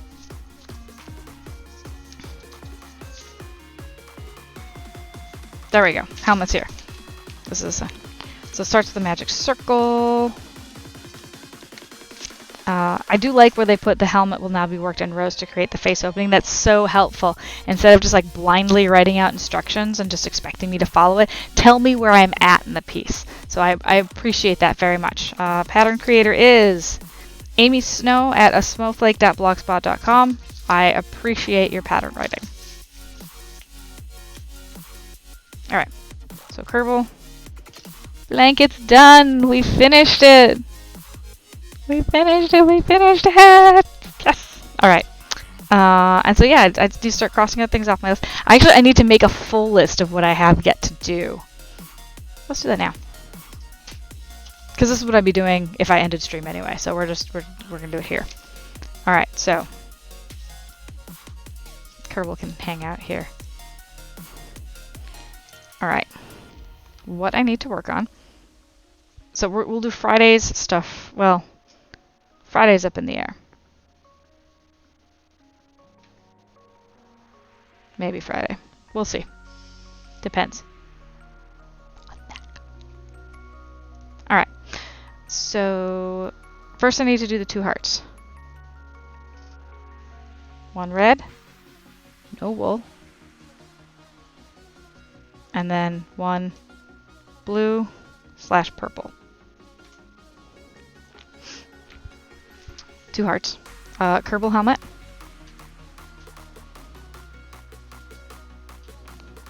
And then I have a goose I need to work on. And then I have, I don't know, a dust sprite.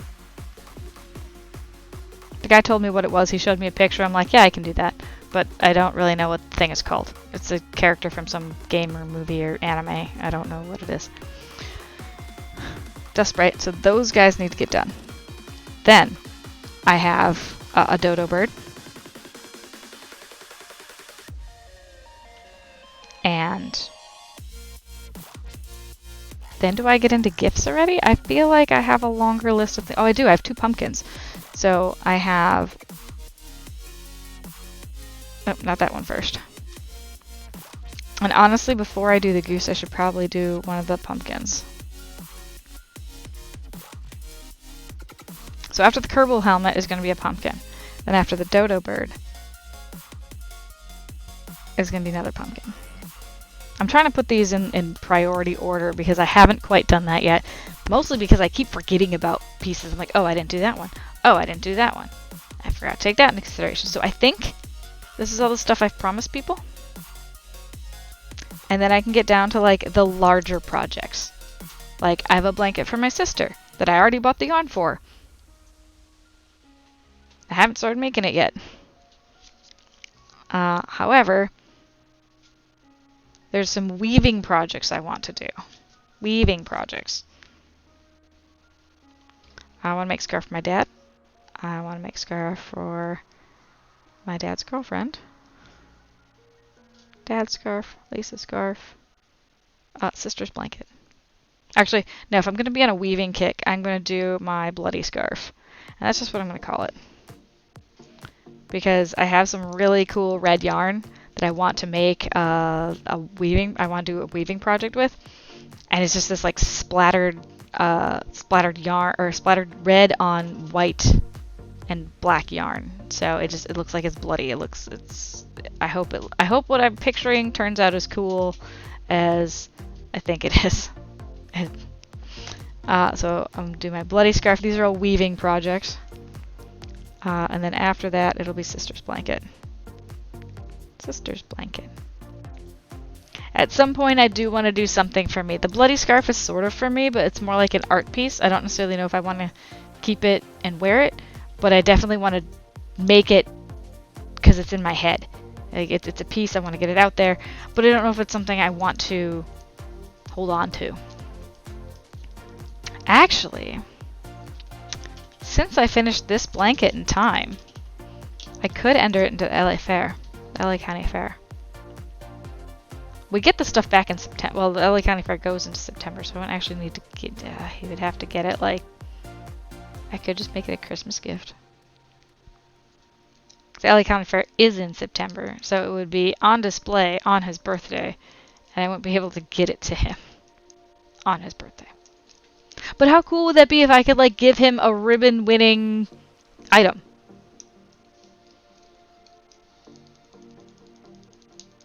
What do you think, Jingles? Should I enter the blanket into the LA County Fair and then tell my brother he has a ribbon-winning blanket? Because it'll be on display on his birthday, and I wouldn't be able to get it to him till like November.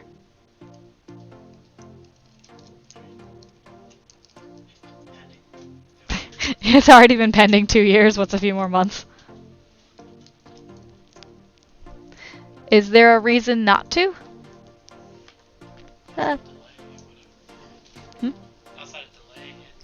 I mean, it would delay him getting it for a few months, but yeah, I think it can be cool to give him the blanket with a ribbon. Yeah, we'll go ahead and enter it because the entries start in June, and then the fair is in September, and we get our items back in like November, October, November, I think. So that would just be he's waiting a few more months. Might he consider it not his blanket in that situation? Like,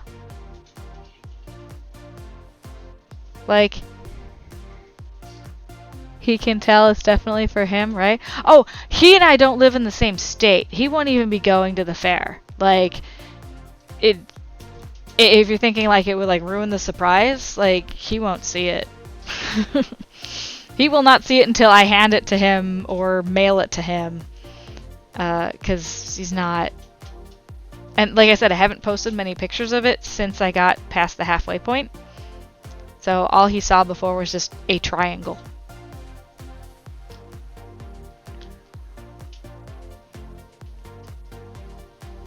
I think I did share it with him the colorway I was using.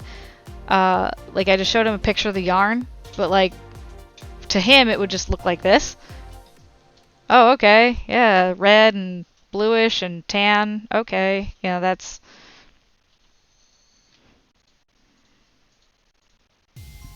And I don't think he pays attention to my Twitch channel. So, he's been in my channel a few times. He's, what is this Twitch name? Something like Not a Swarm of Bees is my brother's username. Like, when he first came into my channel, I thought he was a troll. But because he wasn't being a mean troll, I didn't ban him. But one of my mods almost did.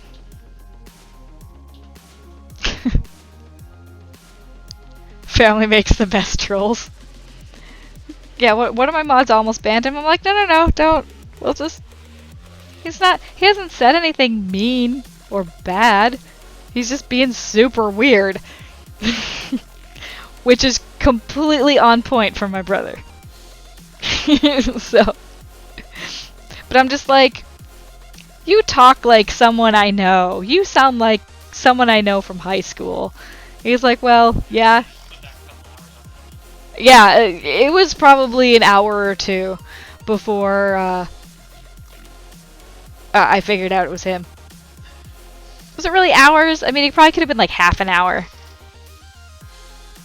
It felt like a long time. It might not have been two. Yeah. I had an idea that I knew the person, because just the way... I thought it could have been him or Marty. It could have been him or my friend Marty. I'm like, you seem like someone I know from high school. He's like, well, I was like, you seem like a friend from high school. He's like, well, I knew you in high school. I was like, that's a weird way to say that. Because technically, he and I never went to high school together. The high school in my hometown was a 4-year school. He is 4 years younger than me, so we kind of ended up not quite. So, like, when I was in 12th grade, he was in 8th grade, and our school was 9, 10, 11, 12. So, like, we were never in the school at the same time. Yeah, so it was pretty funny.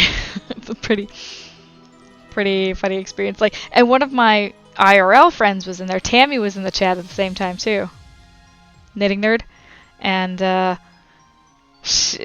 saw her a few days later. She was like, "What was going on with that dude? Like, who was that?" And I was like, "That was my brother." And she was just like, "Oh, he's weird." Like, yes, he is. So it was a really good time. But that was about 2 years ago, a year and a half ago. I don't know. No, we weren't. Were we in the garage? I don't think so. Okay. So yeah, it would have been 2 years ago. I really thought that conversation happened on the couch in the other room. Anyway. Because I don't think Tammy knew about my stream while we were in the...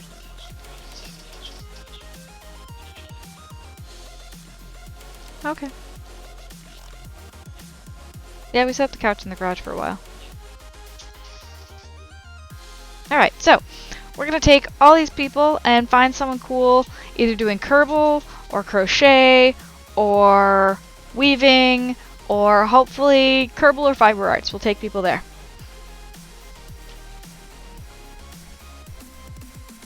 Yeah. Or if you guys have suggestions, sweet! Yeah.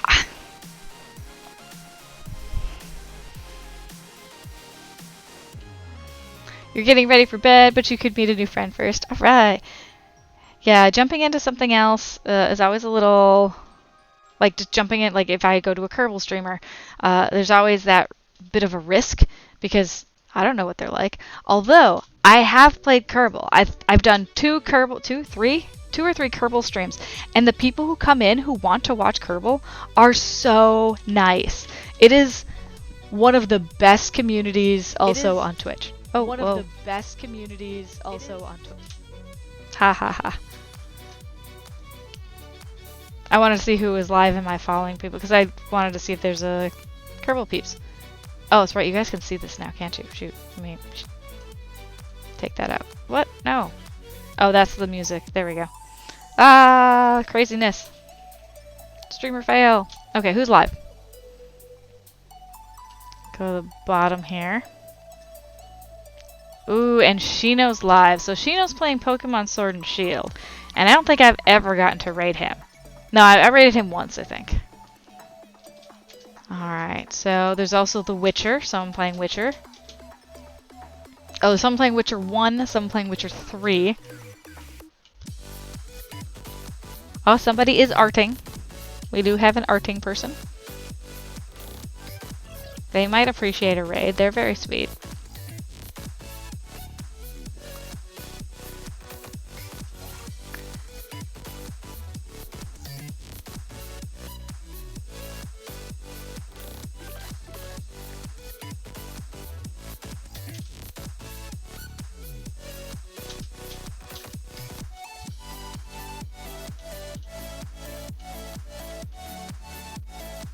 See if there's some positive AF people.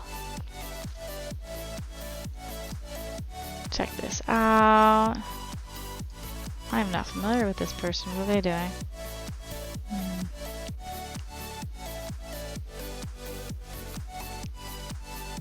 But first I'm going to check and see for fiber artists. So that's naughty by nature. Naughty by nature, peeps! And I know there's been some talk in the Discord about not having enough people to raid who are doing... The next chapter. Why you should not be making noise. And that's true. There's 2 other people on. Neither of them are doing fiber arts. But that's the requirements are doing it occasionally. It's a laid-back community. So, yeah. Let's actually search. Maybe we can find a new crocheter or knitter. Crochet. Boom. Open this now. Oh, and the tag is actually crocheting. So when I'm looking this up next time, it needs to be crocheting. Alright, we found a new person. Jane_DS. That's who we're gonna go.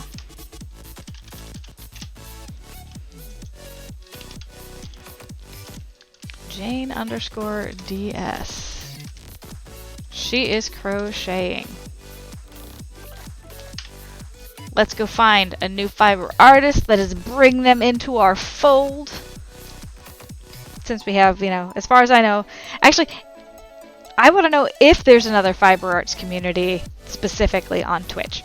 I find that maybe possibly rare or unlikely, but I mean, it is possible. But some people were a little upset that there wasn't more going on with the fiber art stuff in Naughty by Nature. Okay. I'm tired. We're gonna go. Have a fantastic night, everyone.